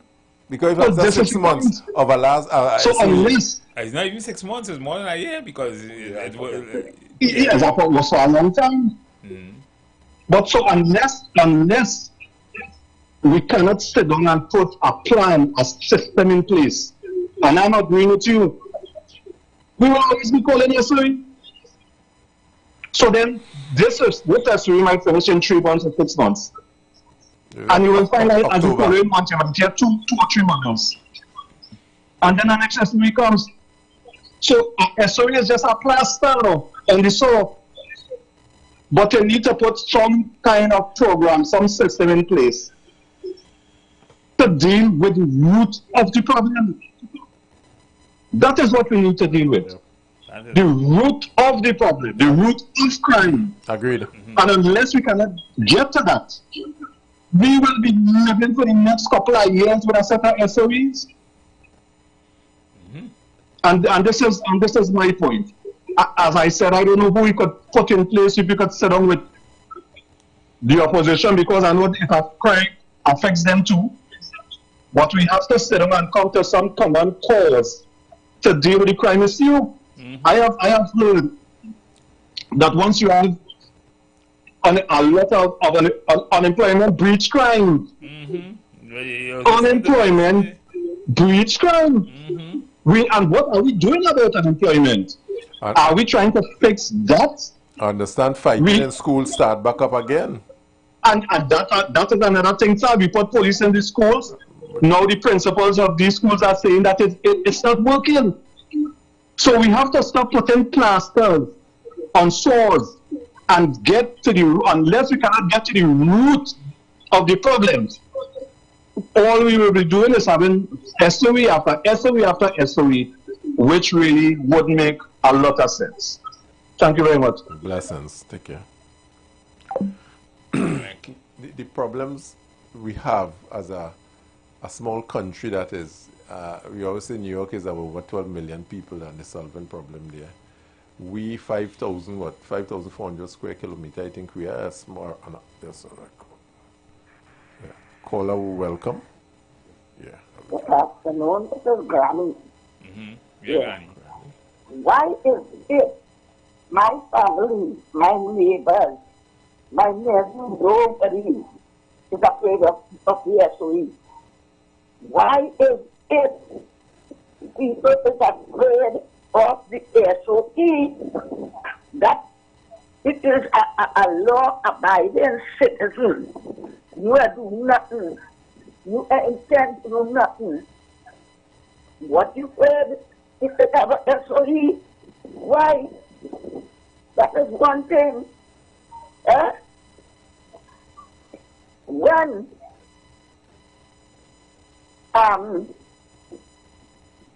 Rowley was there, 4 children, I don't think I look around like that, got gone down in Becker's constituency. She never attended the funeral. They never celebrated these 4 people with the agency. That was the woman's 4 only children. 3 people there in Ravanti share each day. But when the police shoot people out when they were right, what are you running for? And when you make accidents, police are shooting out, start shooting already. So if you don't get shot when you raise hand, you have no right to run from the police if you do something bad. Right. But she reached there and she said, "Governor, they have no plan for crime." And he went, "She had no plan." Well, they had a plan, but all they supported because all they like the crime. All they like the crime. And all you talking against here, so it's them in things, for the family in things. Thanks all, thanks very much. Thank you, Granny. Thank you. So we in particular, I'm not talking against the SOE. We giving solutions. as to how we could solve the problem. Of course, You know, there's a saying, I think Philip Alexander used to say that this a couple, probably not long ago, but I don't know who said it, I must research it. When he said that birds in a cage, things flying is a sin. Things flying is a curse. Is a curse. It's some kind of deformity or something. And but there's something even bigger. When you choose to give up your liberty because for failures of the system, then you will forever right? Have to live it out at some point in time. At some point in time, And the thing is, it is not that I am supporting what the government is doing. Every life you save is a life, you know, except you believe in existentiality, right, or self-determination. Every life you save is a life that, you know, could add to your productivity or a nation or whatever. But at the end of the day, a society wasn't designed to live like this, right? And if we can do and it, if we say we are in a free democratic state, we should want the state to create systems that makes it free and safe and everything for people to enjoy life the same way, right? And that's what governments are for. Right? That's all we're saying. That's all we're saying. That's what governments are for. So we can't get our freedom by taking away some of our liberty. Right? Then you're not advancing as a society. You're not advancing. You're not advancing. So it's not like we are against. I for the government. I for the SOE, SOE as a matter of fact, as a temporary measure. It must be a temporary measure to fix something to go forward. Yeah, but if you're having it perpetually then and you're fixing what we think you should be fixing, then both you get worried. And I have a problem with it. It's artisans PNM I have a problem with it. And we had to ask ourselves, you know me, I like to separate the state from the administration or the executive and so forth. We had to really look at and re-examine that from the Police Service Commission, that whole structure and that framework inside of there, and see if how they structure that really relevant. Every day I read the papers, you see how much alleged criminal people who was in jail for 10, 15 years for crime getting free because the state didn't do what they were supposed to do, the police didn't do what they were supposed to do. So then what is it really telling us about? And we have to examine that really. And it's going on a long time. And executive come and executive all them people go. from the Virgin Paul murder and them you pay them millions of dollars. So you pay to keep them in jail. When you pay lawyer. You pay a lawyer. Yeah. You pay millions of dollars every about $21,000 a month you're paying for every one of them. You pay that and now you have to pay them $20 million when you free them. That's a waste of human resources. Then people could be doing something for the society. Yes, sir. The shooting, I'll go back to segue. Call out just now, give me a 2 sec. The shooting with the fella in some car recently there. Yeah, I people talking about they want a commission of inquiry. People understand what but happens. We see everything. What commission? Commission of inquiry. No, I want to go somewhere. People understand what a commission of inquiry does. It absolves people from persecution. Look at happening in the pariah situation. Come on, give me a break now and all that nonsense. A commission of inquiry. The fact that you give Reader Man his Miranda rights. You can't use nothing he say in the court of law against him after that. He's free. He can go on the stand and say, Jesus. Take the call. Caller, welcome. Welcome. Matters now you're going, boy. I'm good. Great. There's your partner here. Yeah, I know it is.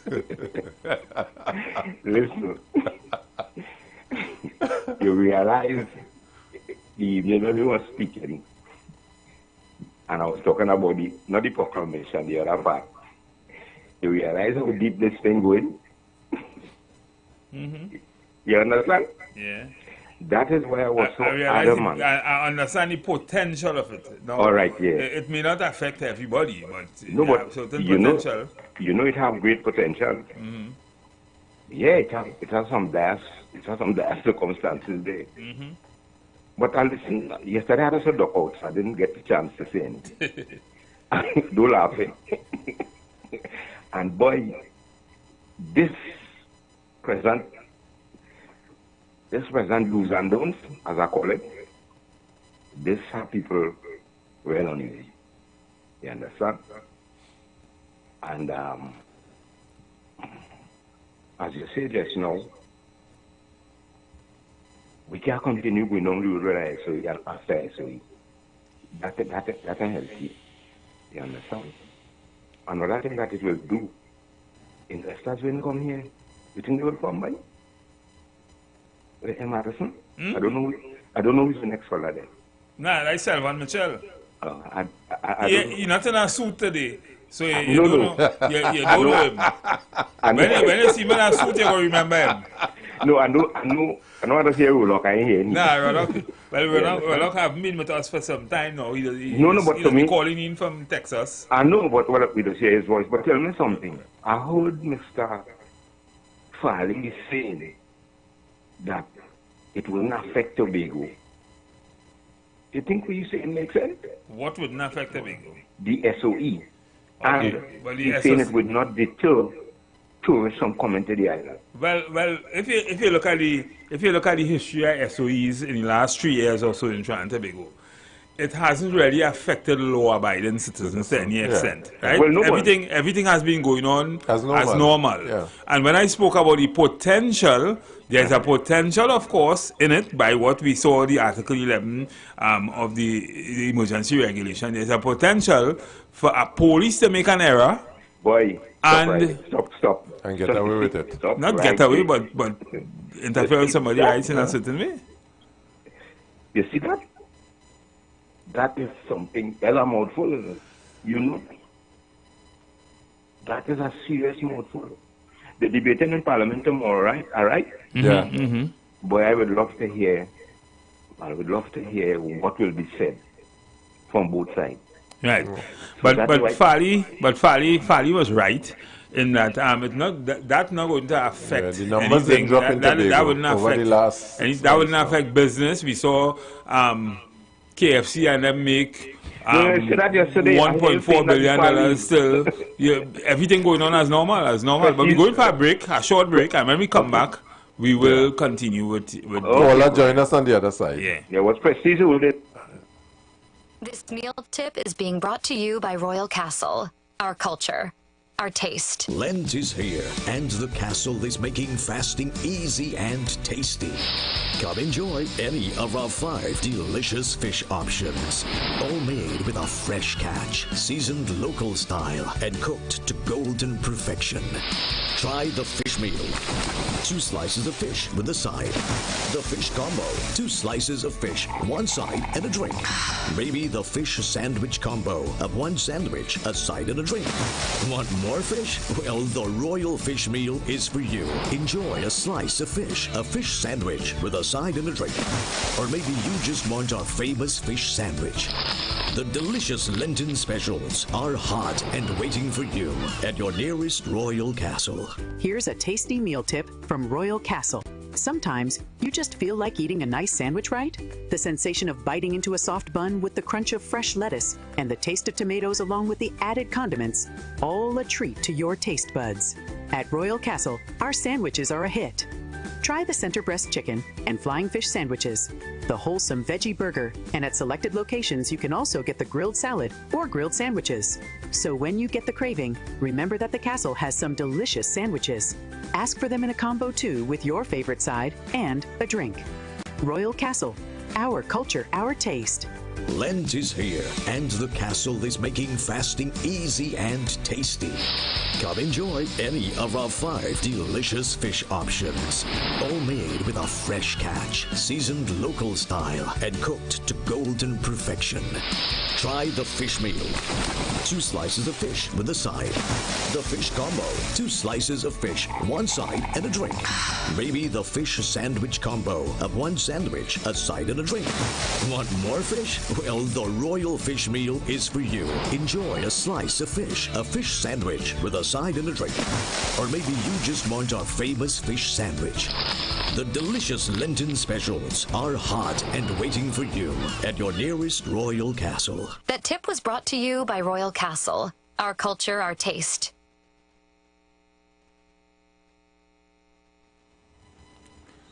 We're back on the inside. We're back on the inside.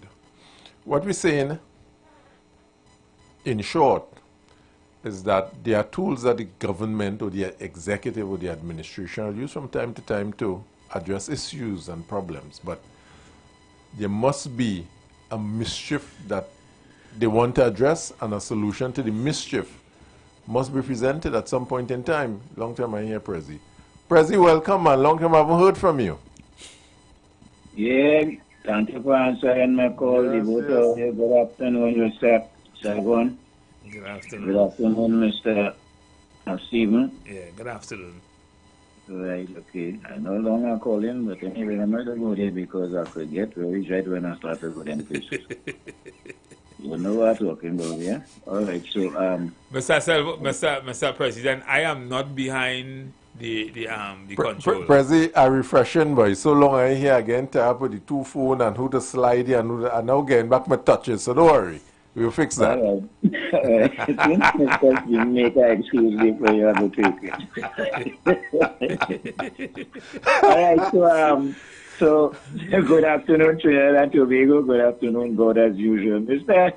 Selvon, well, you're no longer waiting for you to come back in and shoot. Well, I'm glad to hear you. Well, I'm back. No, you alone, boy. God I is good. was no man waiting on them long time. She called 3 times for the evening already. God is good. I want to drip a slight. Why I want to drip a slight? Because Stephen been waiting to ask us the same question, and he might not remember this evening since you only here this afternoon. He might not remember.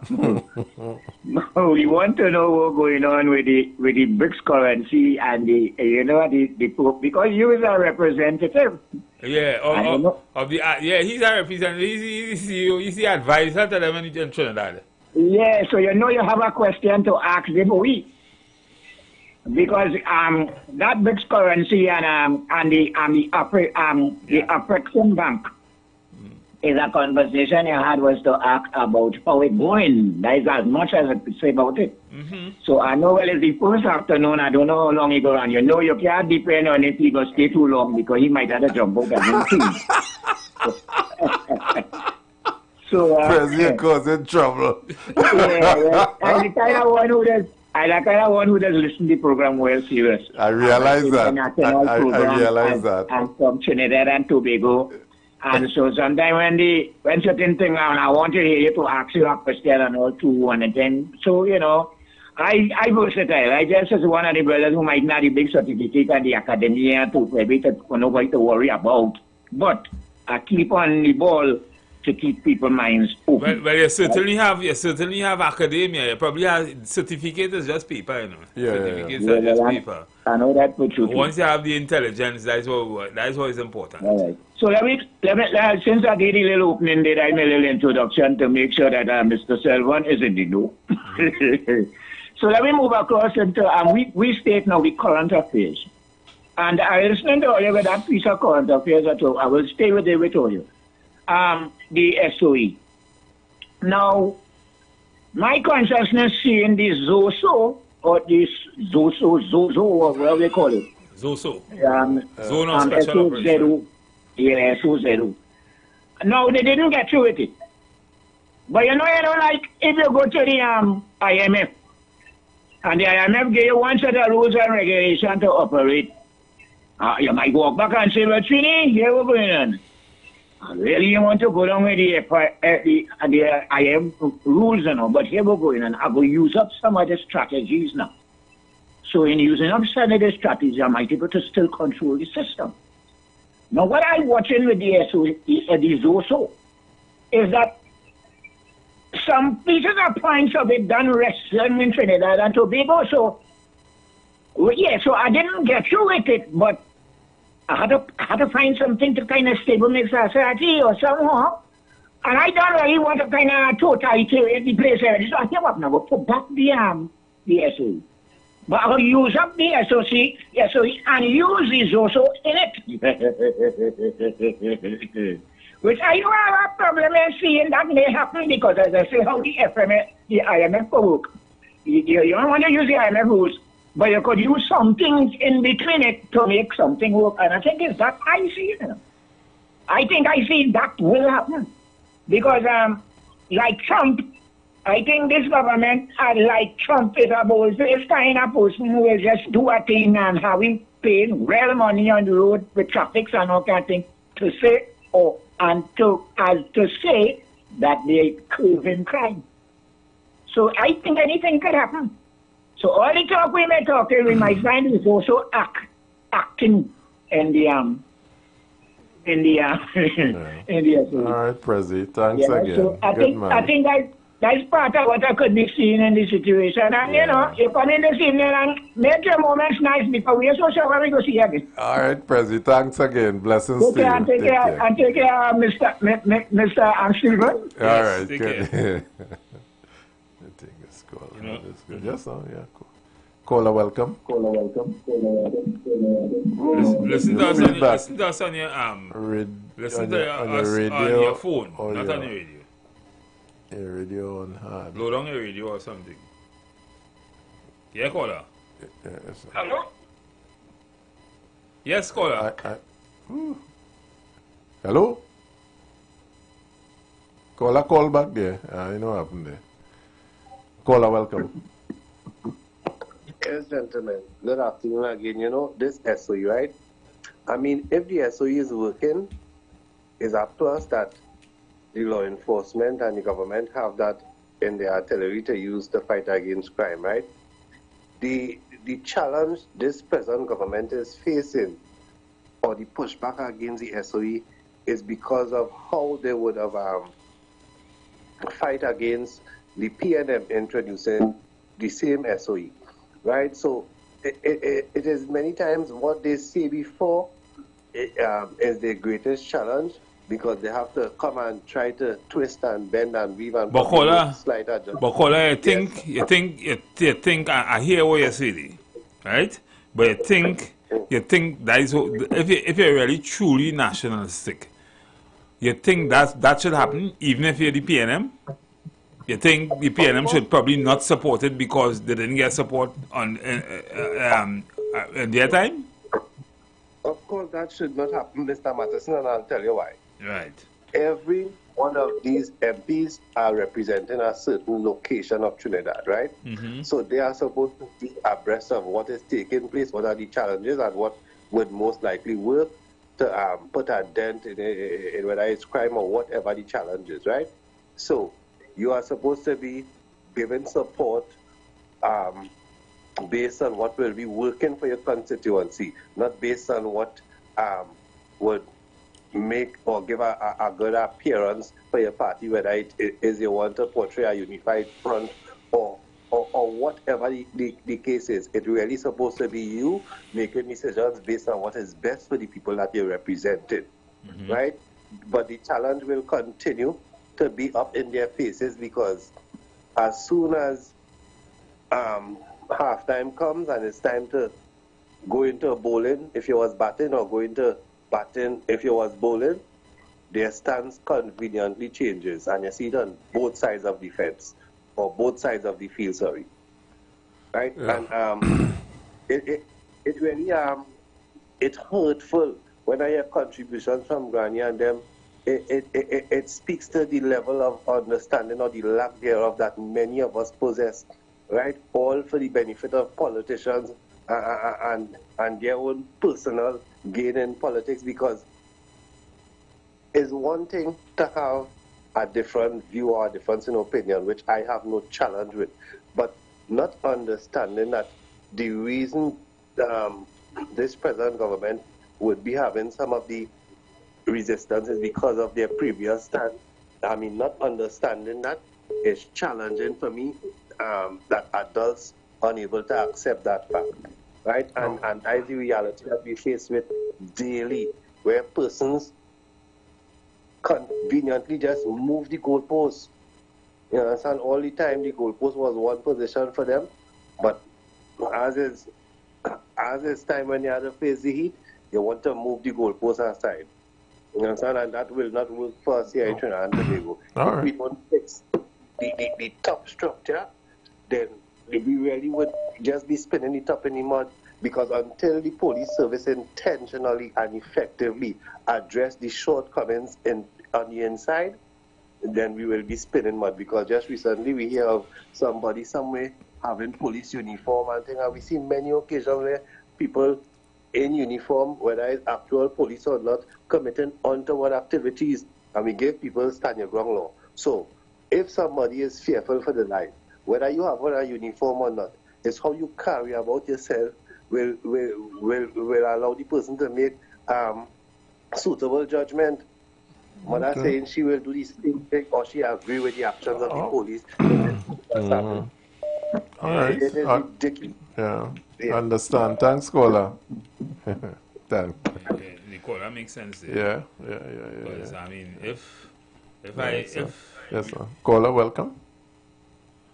Hey, good afternoon. Inshallah, okay, the match referee here. Hey, how you going, man? Umpire. I didn't hear from you for a while.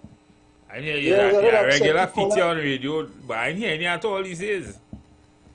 Yeah, I had some systemic problem with my telecommunication system, so that is why.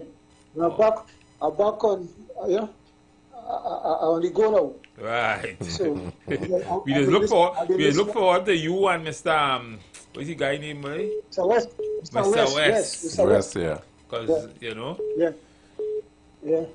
So I was listening, right? And I'm on this state. Well, we went through the state of emergency from the last time to now, and we keep saying that a state of emergency is a tool using political science of our government, right, to regulate any problems or any irritants in the society. Threats in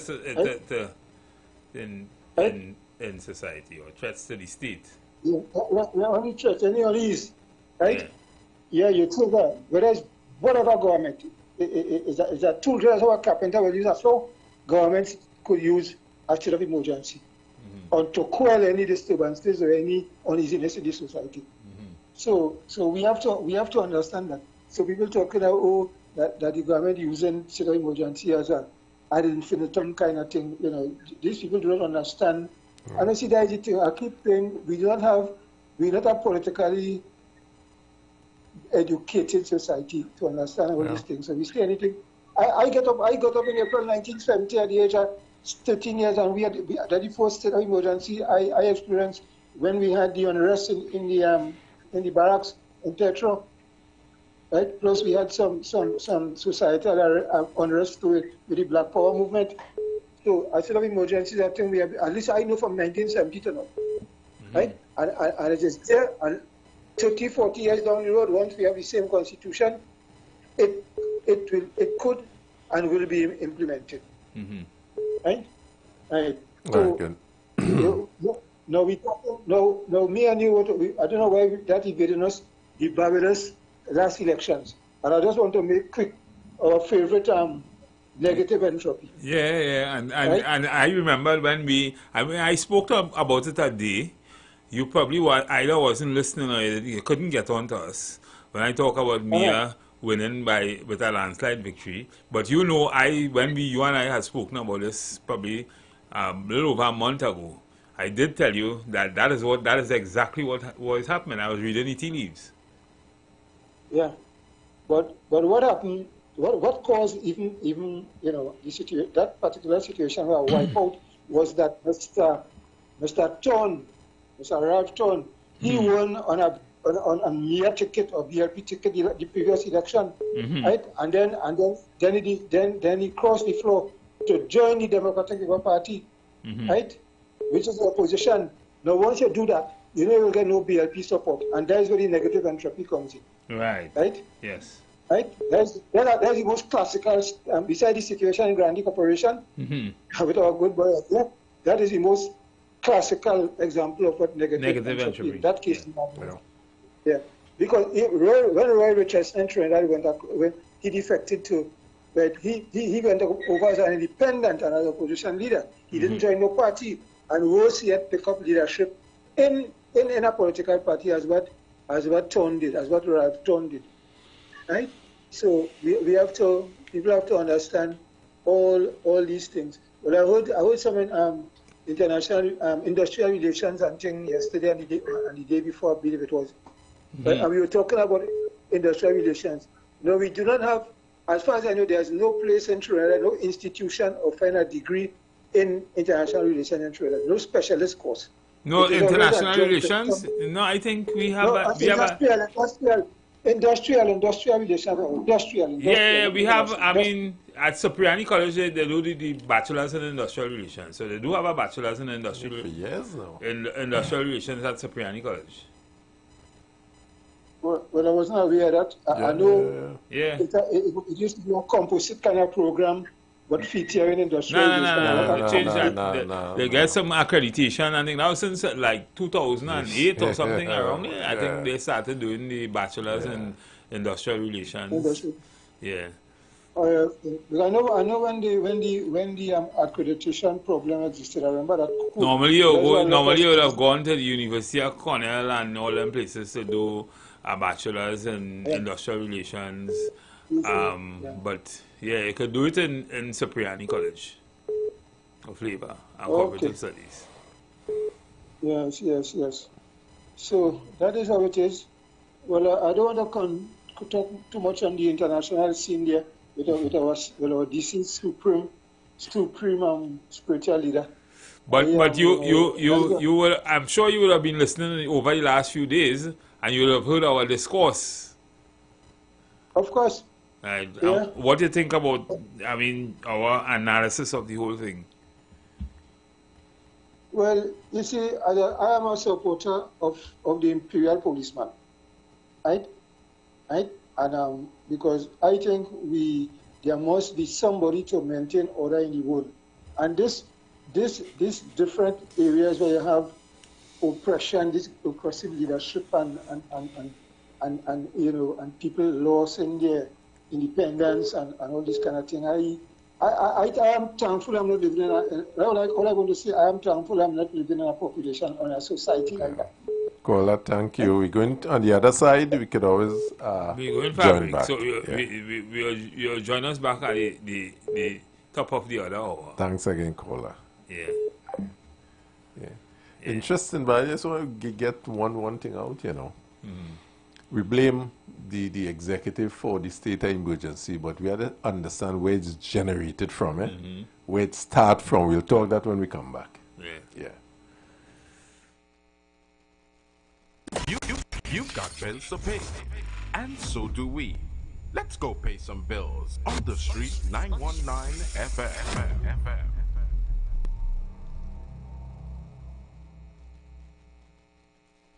Boy, I got in an accident a while ago. I was in traffic and my car get bunks from behind. Well, then they're wrong. Yeah. Well, the insurance company go fix it up. Fix up? Huh. I make my claim the next day. And up to now, I can't hear from the insurance company. I need my car fixed. Look, you better go to the Financial Services Ombudsman. I'm sure they can help. Yeah, I'm going to check them now. To resolve a complaint with your insurance company, bank, or non-bank financial institution, contact the Office of the Financial Services Ombudsman at 800-4FSO or visit www.ofso.org.tt.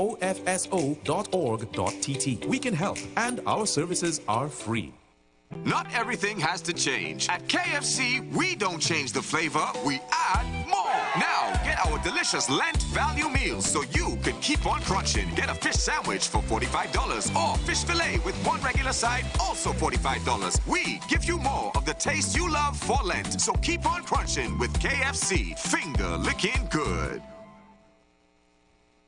Get ready, this is big. Our first annual Epic Fundraiser Cruise. Sail in the sunset aboard the stunning Embassy yacht at King's Wharf, San Fernando. Easter Sunday, 5th April 2026. Boarding 2:30 p.m. sharp. Sunset vibes, sweet music, pure liming on the water. Tickets only $250. All funds for a great cause. Together we change lives. Quick rule, no glass bottle, no big cooler. Casual dress, come as it comes. Payments can be made by Monday, 30th of March 2026. Tickets still available. Call or WhatsApp 683-8569 right now. Limited spots, don't sleep. Sail in the sunset, Easter Sunday, Embassy Yacht. Let's go. There's some advice when you hear it, you know one time is good advice. My granny tell me a hot cup of good and natural ginger tea first thing in the morning does wonders for the body. Good and natural ginger tea in its single-size packets is excellent for flavoring your cooking, salads and desserts. But what was news for me is when my granny say a hot cup of good and natural ginger tea helps with nasal congestion and colds, stomach problems, migraine headaches, and it's really good for arthritis in the body. Made from freshly crushed ginger root to get that strong ginger taste and aroma so soothing. Good and natural ginger tea available with or without sugar, so all you need is boiling water to get a cup going. As the old people say, don't take flambeau to see in the night what you could see clear in the day. Good and natural ginger tea. Good advice to start your day right.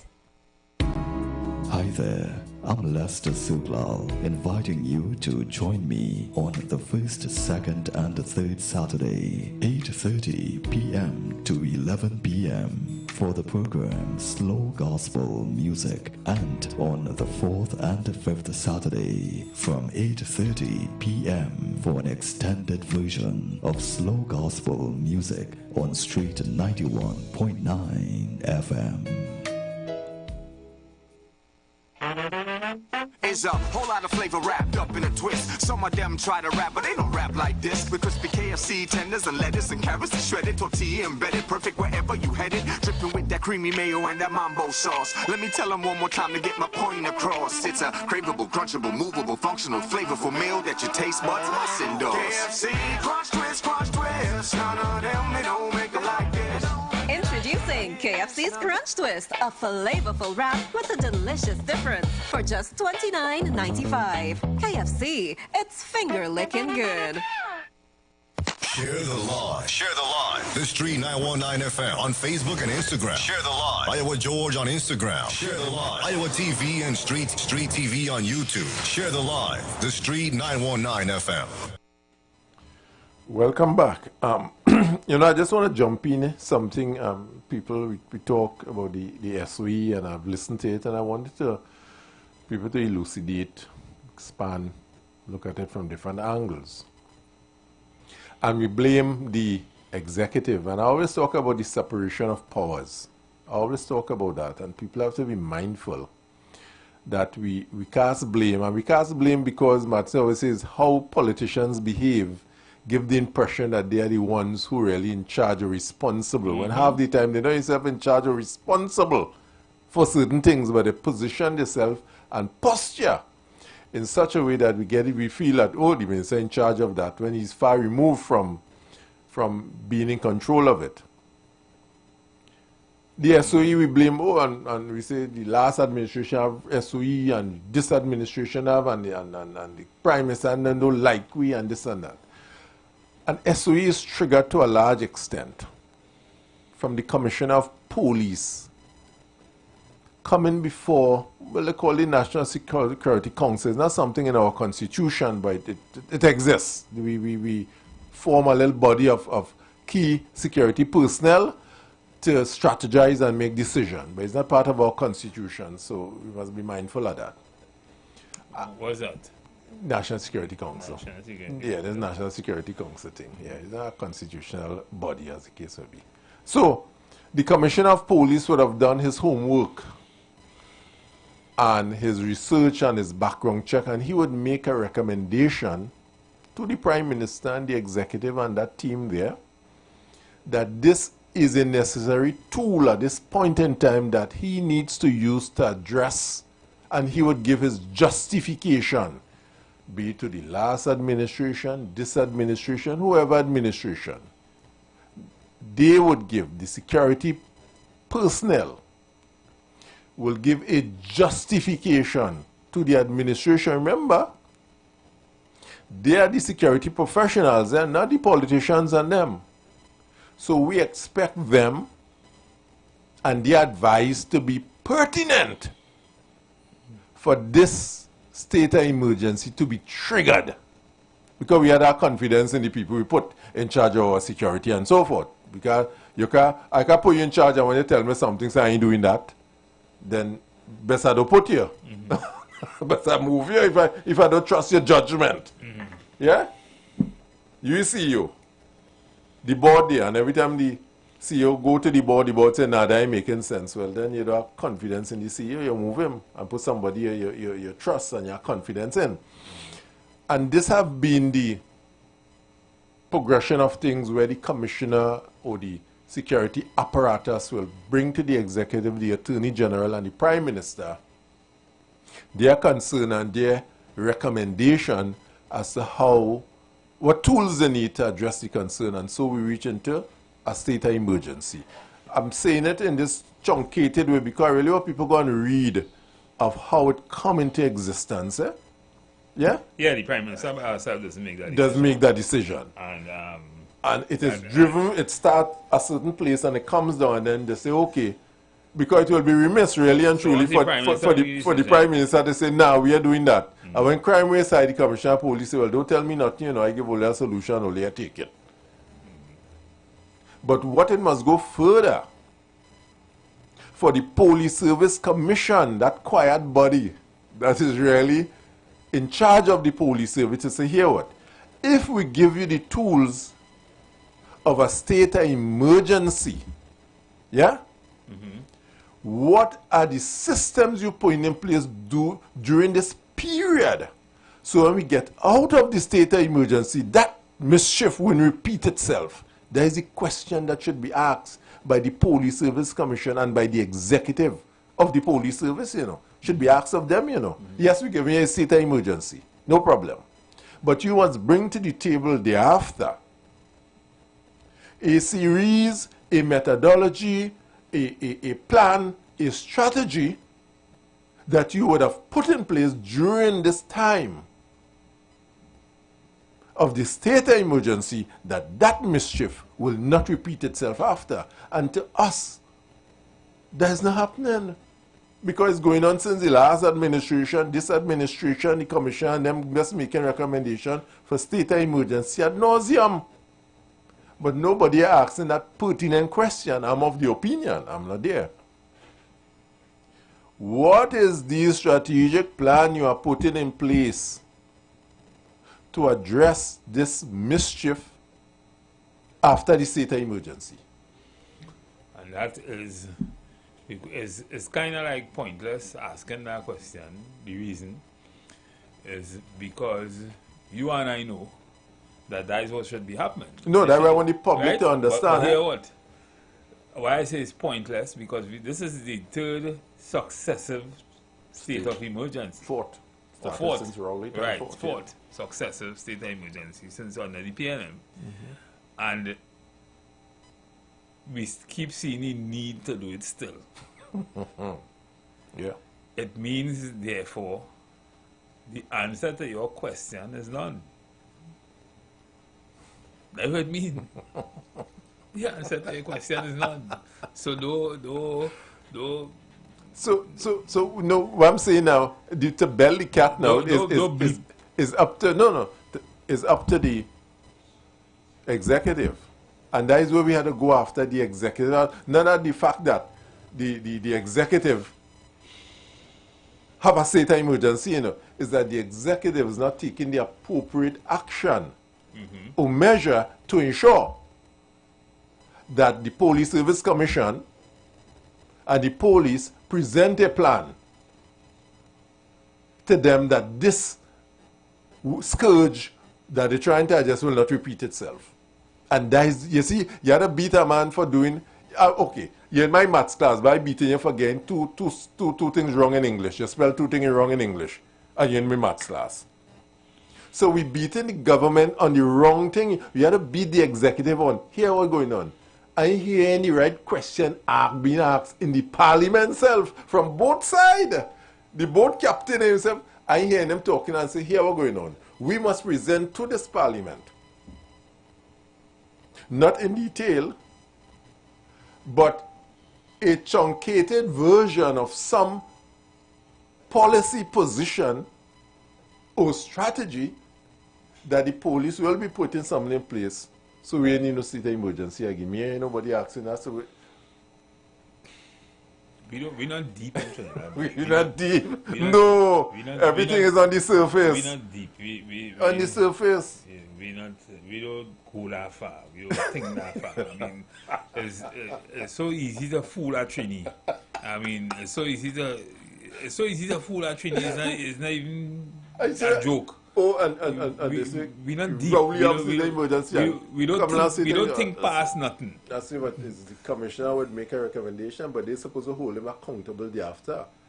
And the people must hold the executive accountable for asking of the commissioner what is his plan. What is the National Security Council plan to deal with crime? But we are asking the wrong question. When the maskers and we beating the child for getting the spelling wrong. So when you see, like for instance, a few days ago, you see Penny come and say, make a statement on it and thing, and you ask yourself, are these people really thinking? No. Are these people asking the right question? No. Nobody asking the right question. Everybody just thinking and pointing. Everybody acting in emotion. They're really going down and see what. They're not deep. And I tell you, in Toronto, we are so shallow. We just only see colors. Yeah. We just only see PNM and UNC. Yeah. And the day we get out of that mall and we stop seeing things like that, we will solve problems. We will start to solve problems. Yeah. Right? Because while they're doing that, all the institutions that set up to do certain things, they're earning a living. Some of them being corrupt. While nothing. We get no real productivity in Trinidad and Tobago, and nothing else. You go customs is the same problem. You go anywhere, you go same problem. Right? Because people seeing everything as an 8 to 4 work. You know what justifies that? What you're saying there? You know what justifies what you're saying there, Marty? You know, in this country, 5% of this country is in law enforcement. 5% of this country is a little more, I'm being conservative with that figure, is part of the law enforcement. Because if you have municipal police, army, TTPS, customs, municipal police, if you're going all of them who are responsible for some form of law enforcement, private security company who are precepted that carry firearm, is over 5% of this country form part of the law enforcement apparatus. You know, my question is, how come we not engaging all of them in meaningful activity to address this scourge? Where's the connectivity with all the agencies to address? Why they're not talking on one platform to address a common denominator? And so what I'm saying, I'm not seeing any structured approach by anyone to address, if we say murder or banditry or what gang or what have you,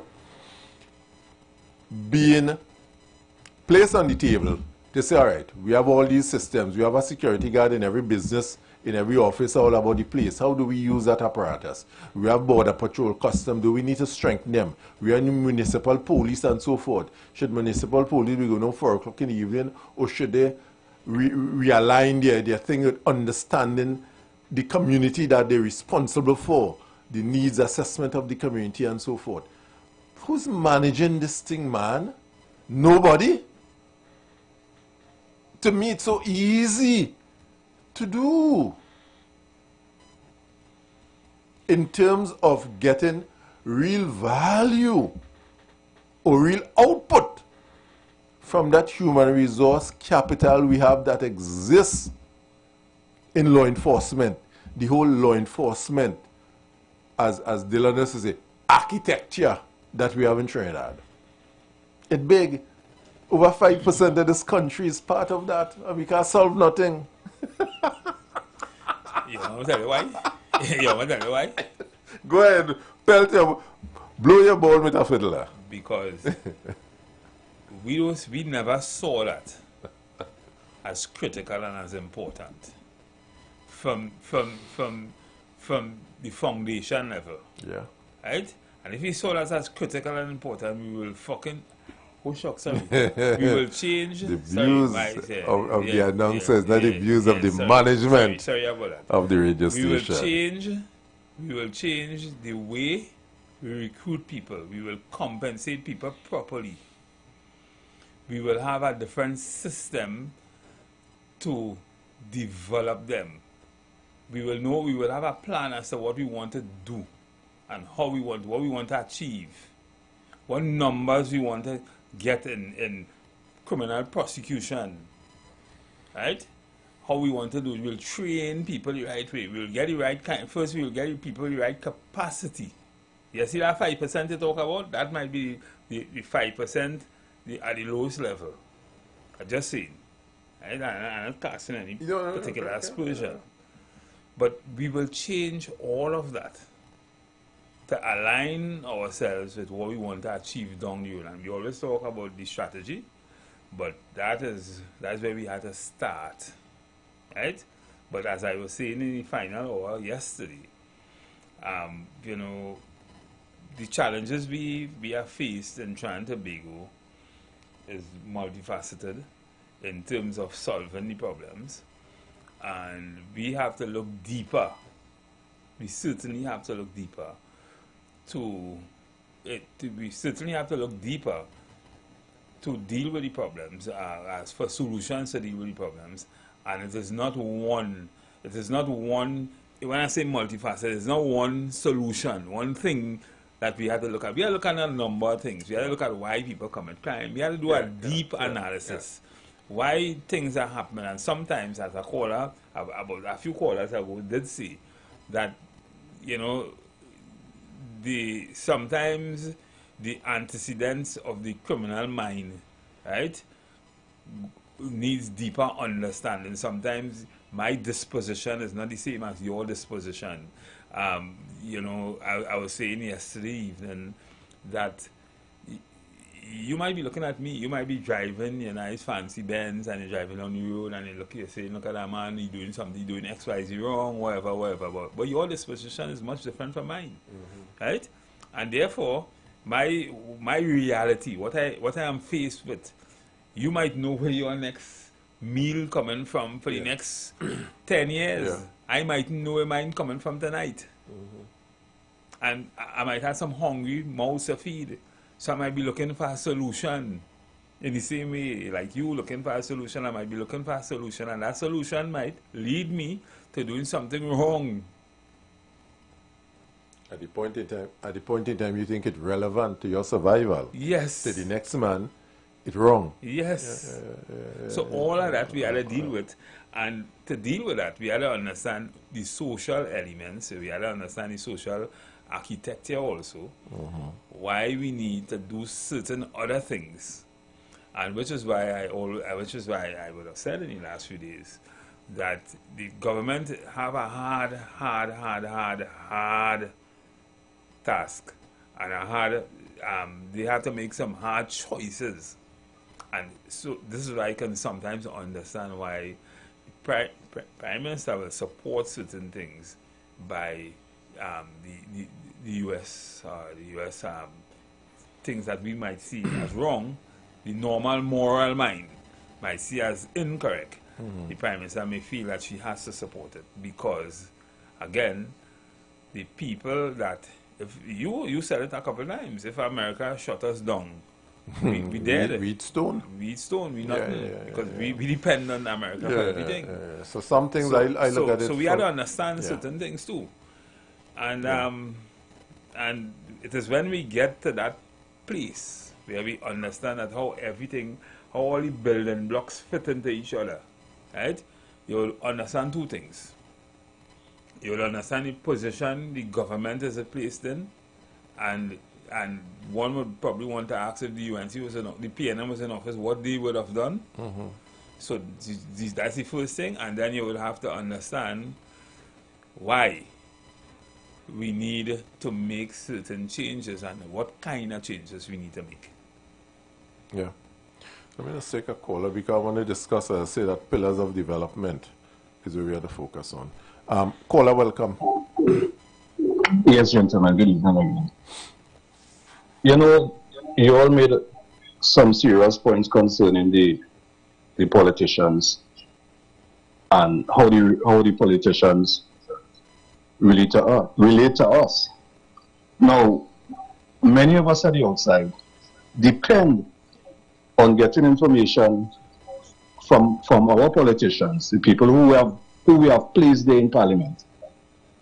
What I am seeing is questions are being asked in Parliament and you're not getting any answers.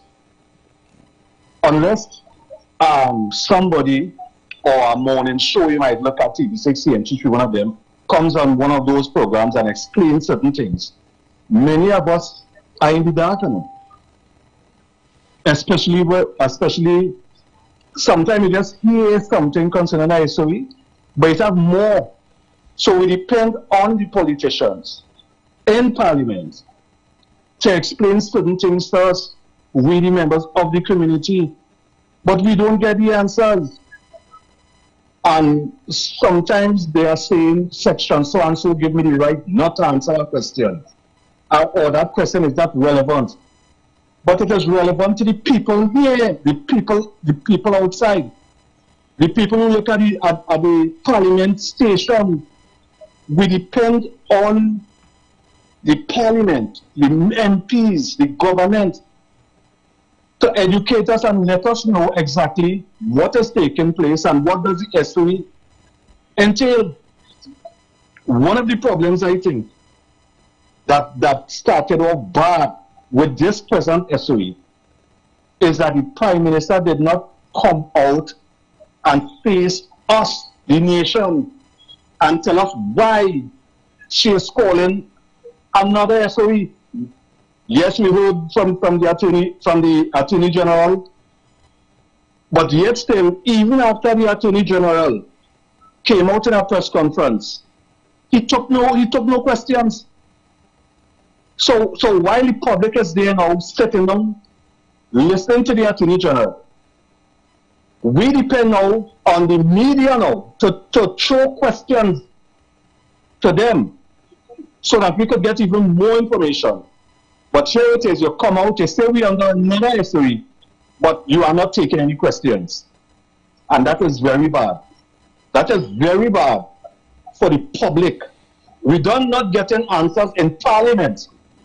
What we are hearing in Parliament is crossfire. Who is this man and whatever, and this kind of thing. That is what we get in back and out. But the relevant information that the public needs to hear. And this is what will bring more respect to the government and the authorities but we're not getting it. Okay, gentlemen. Go on. Yeah, it's what you talk about, some we talk about something last year when the program started. And we as a people tend to lose our mooring in this regard. Members of Parliament take their oath of office to represent people.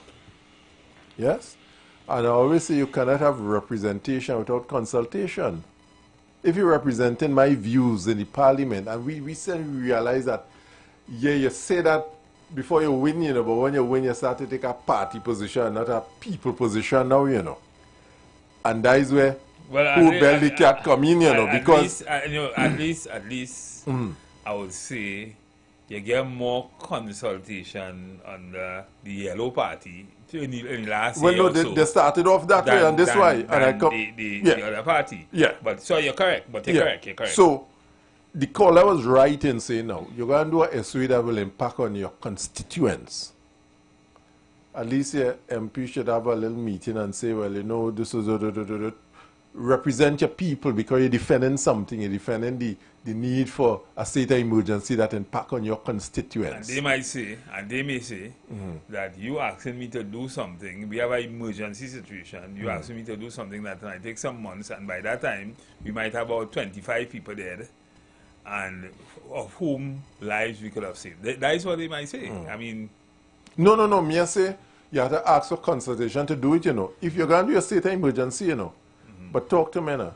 You have to do something. I know you have to do it, but don't let people be assuming all kind of thing all about the place and juxtaposing. But who will talk to you, Roger Alexander? Who will talk to you? No, your MPs in your constituency, we meet with constituency and we talk with them. Look, we're doing this and this is the need. This way we're trying to serve. This is the government trying to do, because really and truly, I mean, you can't answer everybody in the Parliament at the same point in time, but every MP have a constituency, they can have a conversation with based on what is happening in the country and so forth. That's all he's saying. Talk to us. Let's just talk to us. No problem with that. We have X. You want to do your thing, but wrap with me. Caller, welcome. Yeah, good afternoon. Afternoon. Mr. Matheson, Mr. Sylvan. I think welcome back. Pleasure. Pleasure's mine. I listened to your discourse this afternoon, very interesting. And the question of this police and the question of police, whether the police has a plan or not, and the lack of implementation thereof, that's a big issue. And I'm hearing recently that this Police Service Commission, which is the constitutional body responsible for overseeing the functioning of the police, they're saying that they're going to have some survey to determine how well the police or how badly the police is performing. I say, in my view, we need to get a survey of the Police Service Commission. We need to check their head. Boy, these people, I don't know what's going on in this country. We need to check all of them head. Yeah, I mean, when I say, but what really going on? What are you hearing here? And this whole question about the consultation and all that, yes, that's a normal thing with politics. Politicians ought to communicate with their constituency, communicate with the nation as a whole. And they must understand, and if you could be a junior politician and you look at, see what's happening in Ghana, go back to the Westminster system that you inherited. And Keir Starmer in England, he communicates with the population. In fact, he's forced to do so. Every morning you pick up and you go to Sky in the morning, 2 o'clock in the morning, somebody asking him some question somewhere. He's accountable. He's answerable. And when you don't communicate with the people, you open the door for all kind of mischief. Exactly so. Yeah. Exactly so. And that house is people real deep. Speculating, this one saying that one saying. So I don't have to give them any lesson in that. They must know that. And all I'm hopeful about is that this government, and deal with the situation seriously, get business going, get the Minister of National, that he has a responsibility, as I was taught on your program, to provide the resources and whatnot, develop policy and all that, and ensure that, and probably give support to the police in a large way. But again, the police commissioner, he said he had a plan. I heard him say he had a plan when he came in. He showed it at a press conference. I want to know why he's not implementing it. And I want to know why the Minister of National Security is not seeking to have the police commissioner implement a plan, whatever plan it is. And the National Security Council also has that responsibility to ask questions when they meet as to what is taking place with this plan. Right? So that is what I'm saying, and people have to be accountable. This thing can't go on forever. We have 10 years. Some people don't like to hear that, but we have to say that's it as it is. You don't want, it doesn't sound good for some people. You have 10 years and you lost 4,520 lives. That can't go on. And the people, I am not alone, because I have people, relatives, and I have people who fell victim. And I know people around who fell victim, and that can't go on. So get the act together and begin to implement whatever plan you have. And just one thing I want to say. Information with respect to how you, and the steps, even if you have your, I haven't seen your plan. Well, good morning. I haven't seen it. All I saw was somebody waving something and saying we have a plan and whatever it is to implement. But the population ought to know.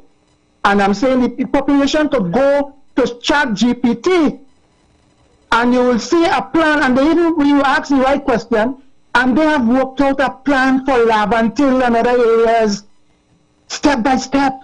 Go and ask ChatGPT, just question that, and a lot of documents, but they on that, and the population must be aware of that. They have to mobilize with respect to those matters. It's there. And one is the place I probably can't answer the question right now, but people, everything is there as to what you're going to do. So I don't know what the police waiting on. Jamaica has dealt with it. Maryland, Baltimore, those people would have dealt with it. England dealt with the policing, metropolitan policing and whatnot, modern policing, professional policing. You have to get the act together here. Too many lives have been lost in this country, and we can't continue that way. Thank you. Excellent. Correct. And you know, the caller is so correct. He's obviously saying what we have been saying. Yeah. So if the public knows that, why we haven't, so, and we hold the politicians probably at a higher standard.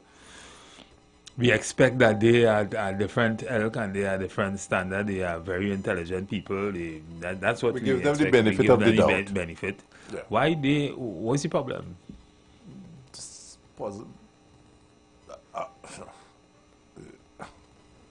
Caller, welcome. Where's the problem? The problem is the government is bereft of ideas. Now, you all can engage me. PLM called state of emergency. And this government here called 3 state of emergency, and none of them are solving the crime. You know why? Because all of them are bereft of ideas. The problem is not the police. The problem is not the police, because the police itself has to answer to the law.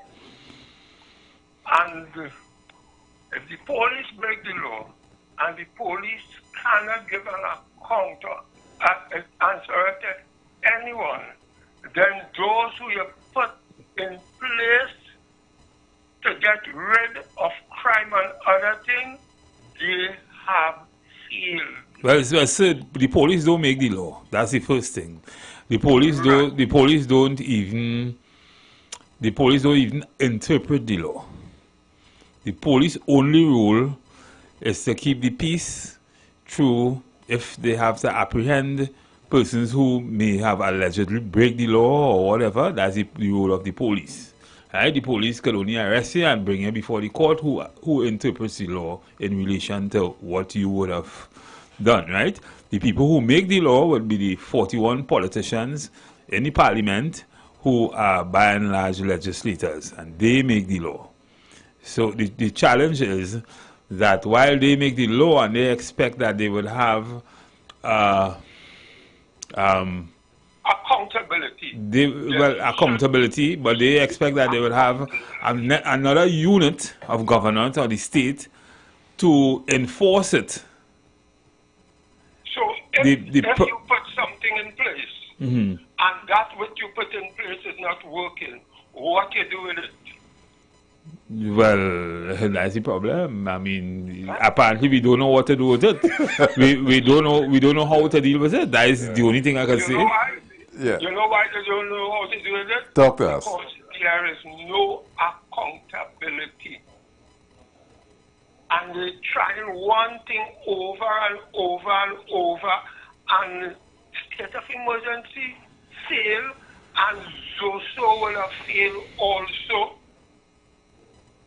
The person to hold at their throat for that is the person who said, we will stop the crime now. Because the person at the head of the Security Council is the Prime Minister. You have the Prime Minister, you have the Attorney General, you have the judges, and those folks have to get together. And this is a broken record you all will be hearing here. I am saying all the time, you put law in place, the law must be upheld. You know why people killing everybody, and you know why it's have all that crime in this country? I'm going to tell you why. Because you can commit crime and get away scot-free. If when you commit crime you had to pay for it, we would not have any big set of murder. I say we have 300 and something murder for the year, and people saying crime going down, crime going down. You see a child, you have your child in your house from a baby, and the child start to bite, the child start to do this, and you stop the child from there, you give the child a spank on his hand or whatsoever. After a period of time, the child looking at you, and the child ain't biting again. The child trying something else. You take a lion from out in the bush, and you train him, and you know he would be punished if he do certain things. You could tame him. How come you cannot put things in place whereby people would not commit crime? Because the whole system is a corrupted system, and crime is still. Do you think so, Mr. Matterson? I believe crime pays. Plenty. A lot of the criminals believe that crime pays, but at the end, sometimes it don't pay for all of them. Let me tell you this. You paying judges, and you have a judge, have a case running for 15, 20 years. Then, and when you check several cases he has there running over a period of time, he will get old and resign, and those cases still there. Then what was he paid to do? Well, you know, there's a popular misconception that the court or the judiciary might be responsible for the delays in the system and things. But if you understand how the system works, they might be that might be the last group of people. In fact, we might say that maybe the commission that is responsible for them might be more responsible than them, because really and truly these people are usually overworked. These people have a lot of matters before them, and what caused, to a large extent, what caused the delays would be the prosecution and the attorneys and that kind of thing. They would usually be, you would say, account for the delays in most cases, because most of the time you have to present arguments, you have to present submissions and that kind of thing, and then you have to come with the right kind of evidence and that kind of thing for it to be reviewed by the court, and a number of things have to happen, and sometimes that does not happen in the timing that Mr. Mattis, I wouldn't accept that. You know why? We could put laws in place whereby cases can be finished, or let me use the word should be finished, and the lawyers and they should come up with what they have to come up with.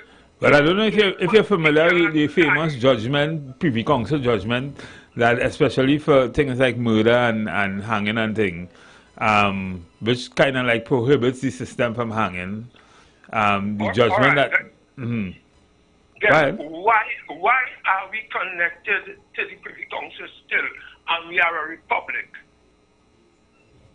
If on our law books, hanging is permitted in Trinidad and Tobago, and when you go to the Privy Council, they don't believe in hanging and they will set you free. Why are we still connected? No. It's not that the Privy Council don't believe in hanging.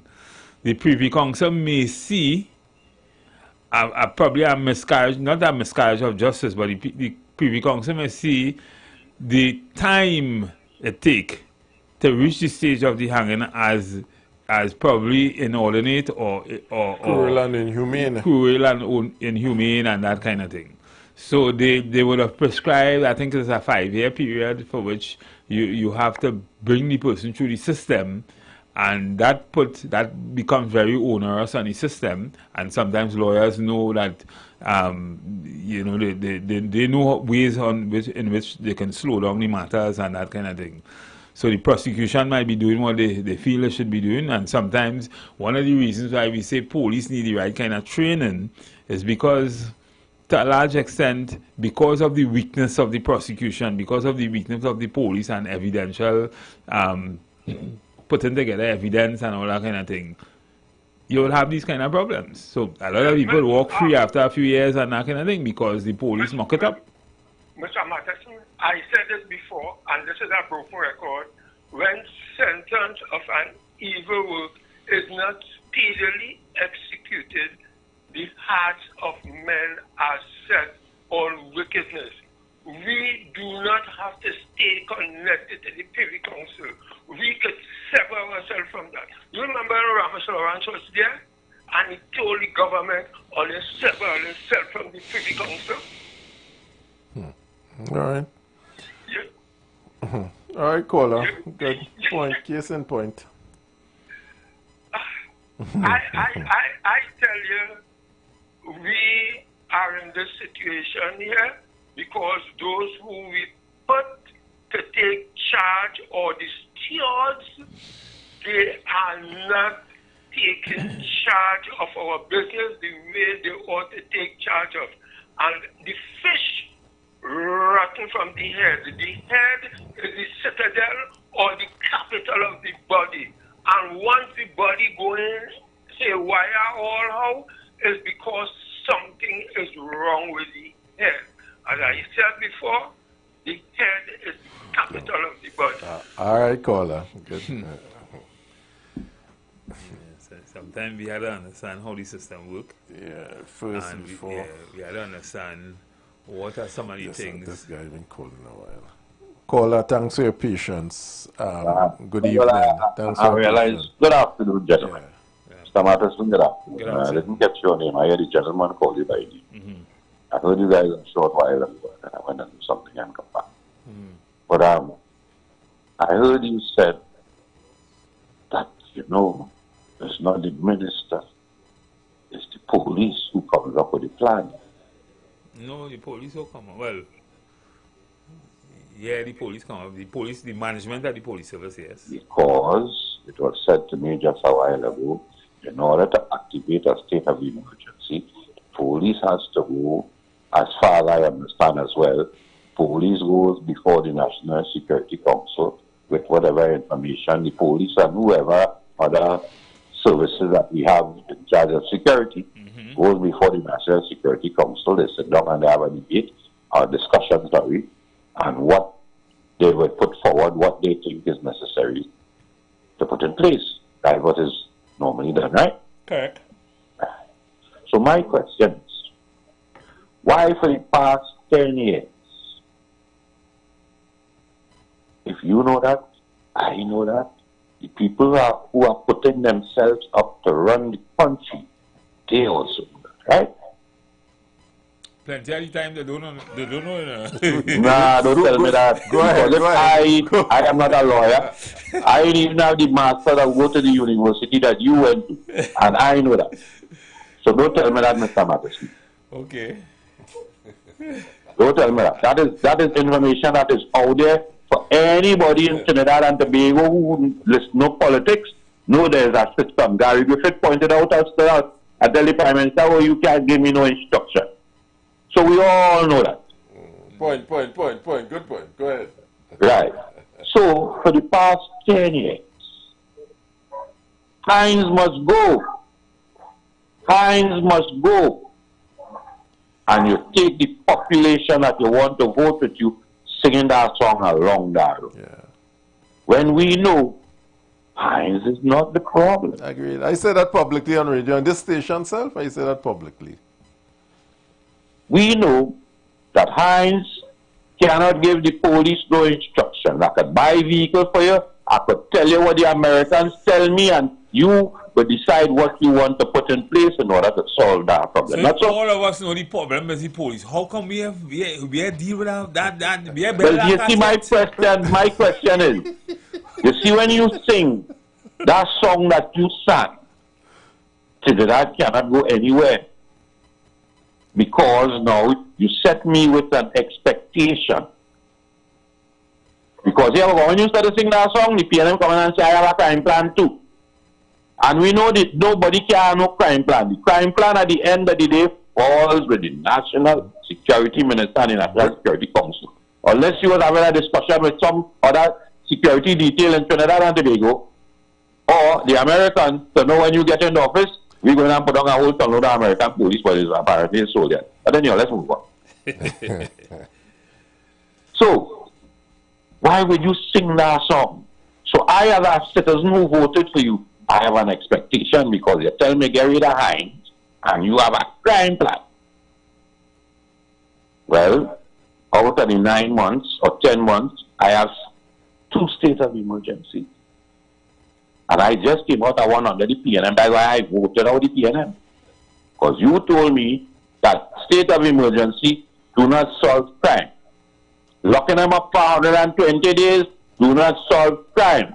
But that was your bill. When you was in office, you had a thing to lock them up for 120 days. The PNM decided they want to extend it because the police, the same people who will say that we had to get the information from, say that they want to extend it from 120 days to X. And you as the opposition said no. And but now that you get into office, state of emergency now, and you're telling me I can't call on the radio to have this conversation that I'm having here now. Because it depends on who's listening to this conversation. They could come to your radio station, ask for my number, and pick me up and lock me up until the state of emergency done. That's where we reach to.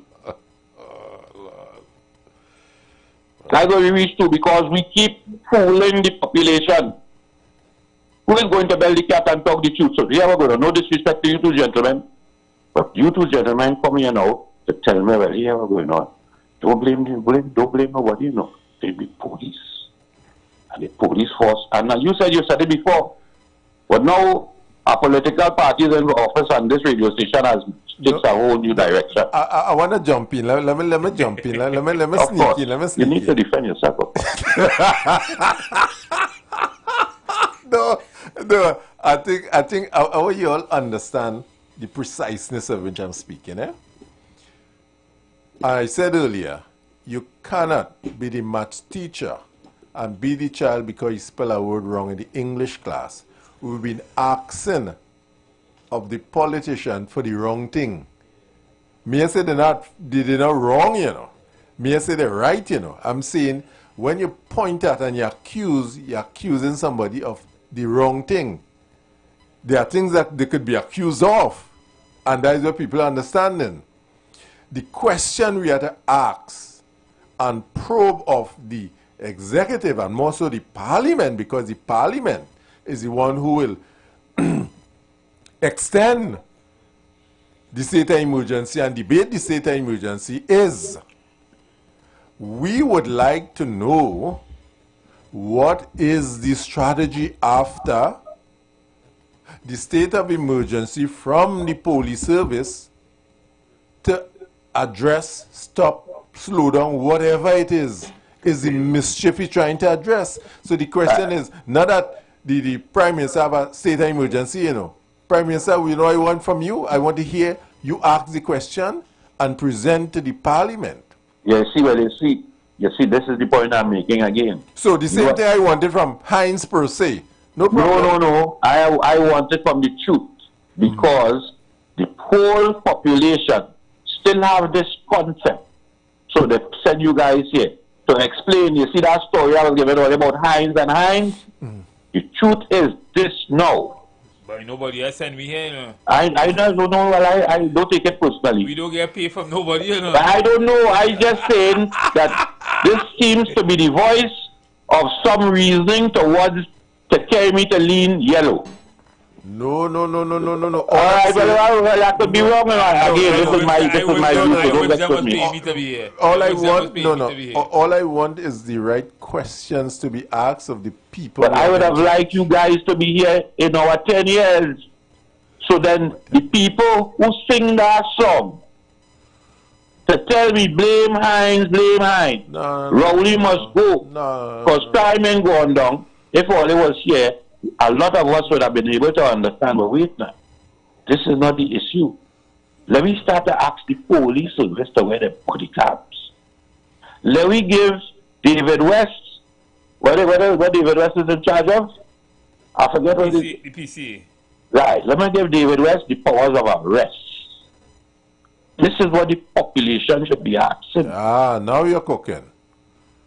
Right? Until we don't get people like you guys who have the ability to talk to people on the radio, to tell us, to tell the government what we want to see. Instead of when I come here to talk, I had a fighting to talk because some men could run into the station to take my number to come to lock me up because they want to get me quiet because now they're in office. Because you mustn't talk. You must get quiet. So they use a state of emergency. Because you know why? Philip Alexander had a man that he walk around with. That's why this state of emergency is disrespectful to the population. Philip Alexander had a man is walk around and tell me, that man cost TNM. You didn't know, Rowley mother was all kind of thing. If she didn't go, she didn't come. And the same man today is costing Philip Alexander. So when I bring this bill, he get quieted. Because he ain't get nothing. So he making noise. He cussing Philip every day. So he get quiet. Now a man asked me today, why should we be disrespectful? Why you want the rights to be disrespectful? It's not that I want the rights to be disrespectful. I want the rights to voice my opinion. Brilliant, brilliant, brilliant. Gentlemen, enjoy. All right, thank you. You see, the perspective, what we say now, we must clarify that to people as umpires, eh? You could ask a question, you know. Let's show you two umpires. We do. We are no side. We are umpires. With the ball bowl, we say with the ball bowl. We say how we see it. Right? And we try to give our analysis. Yeah. Right? I know sometimes it might sound like we are supporting one side or the other. But if one side making runs, we had to say they're making runs, and there have been instances where the yellow side was making runs, and they make runs sometimes. And the same thing when the red side do certain things or ask certain questions. But I remember on the same station, I came and I spoke at length. They were talking about Gerard Hines, and I had to explain to them the system. Yeah, I remember. Is wrong. Yeah. But the thing about it, politicians cause that on themselves because of their posturing. Mm-hmm. They posture, I'm in charge. Mm-hmm. and so forth, and the minister. As the minister and on the highway, and I reckon that we're going to move this here and we'll do this. So then your responsibility, you're fastened out of place. And this is not now it's going on, it's going on for years now. They don't know the rule. They don't know the rule. Jumping and the department meeting and calling the A2 and they calling some engineer and all that. You're fast. You understand? So people get the minister in charge. I'm telling you how to spend money. Yeah. And not knowing that the functionary that doing it, not knowing the putting themselves in harm's way because, I mean, you are the accounting officer. The yellow book, the vote book don't say how all the money had to be spent with the minister coming to tell you. So a lot of times we as the population get this impression that the minister is this powerful person, yeah, that whatever he says is the truth, whatever he says goes, as the case may be, he's in charge and so forth. And he's really, I call him the communicator of policies from the cabinet to the ministry, you know. Yes, correct. And accountable to the people through the parliament. Mm-hmm. And the person who is the real accounting officer is the PS. Or the CEO. Or the CEO, as the case may be. And you find that we hold, in this country, we tend to hold the wrong set of people accountable, you know. I always tell people, if you go before any public accounts committee of parliament, you don't see no minister sit down there answering questions about any, be it MTS or WASA or anything like that, you know. You see the board and you see the management. We're talking about MTS, that field institution. Well, you see no minister there? It shows that the minister don't really run the thing. Otherwise he'd be there answering questions, where the money go on, how this happen, how that happen. He's not there. $6 billion. How it is in this country we can have, and we had to go into that, you know. You have state institution that 10, 12 years, you have no audited financials, and nobody asking a question. We are auditor general, we have all kind of pretty titles and all kind of pretty people getting big money. But worse than that, you still have the CEO and the management sitting down there after 10 years, you have no audited finance. Why are you still employed? So yeah, there are so much things that we could ask the executive and hold the executive accountable for. And you always say, you know, Mitch, well, we must be able to hold the politician. That is what we hold them accountable for. That every year, there's, well, you have the performance manual on state enterprise and ministries and so forth. We hold them accountable for something, right? So it's not a matter of taking sides as the umpire. The umpire knows the rules of the game. We have the rule book. We know it good. And when we watch the rule book, we could tell you who running off the slips, who match the line. Who match the line. And we could tell you that really and truly. And it's a 4 or a 6. So a lot of time, catch out. So when people in the pavilion say the man make a 6, we as the umpire can really say no. They're on a lunch break and them fellas are just playing in the field. The match not on. We saying, can review the camera and check it. Ask the right question. Basically, here it come down to. We make an accusation, no problem. But you must ask of your representative the pertinent question that is relative to having the solutions that we want as a people. Right? We accuse and and Prime Minister this and Rowley this and this one, that and that one, that. Because we following what tongues say to a large extent as we started the program. No, the problem is we haven't been able to rationalize between politics and strategic management. Yeah, I agree. Good point. Good point. Right? Good point. So politics trumps everything in Trinidad and Tobago. Yeah. Party in office, they holding all the cheese. And to a large extent, everybody want to dance to that music. But the thing is, we had to understand if we want to fix Trinidad and Tobago, we had to start to behave like nationalism. We had to start to think about working together. We had to start to think about common suffering, right? As I say, you probably earning $10,000 a month or $20,000 a month or whatever, and you tell yourself you're better than a man earning $5,000 a month or a man who earning nothing because he earning nothing, he never work, right? The thing is, once we start seeing ourselves as Trinidadians, as people, the change will start. The change will start. Agreed. 100% agree. And I've said that, I say that all the time. I'm a moralist. At the end of the day, I like people. I think we could all come together to fix things. But we had to understand how we work synergistically together to be able to do that. And once we continue on this party thing and this and that and I think it'll work. Yeah. You have problems. Well, it come down to really and truly all hands on deck. People in the pavilion. We have to say until we meet tomorrow, please God, we continue this discourse and discussion. We've come to the end of the program. Tomorrow, certainly, we will chat again. You've got bills to pay, and so do we. Let's go pay some bills on the street 919 FM.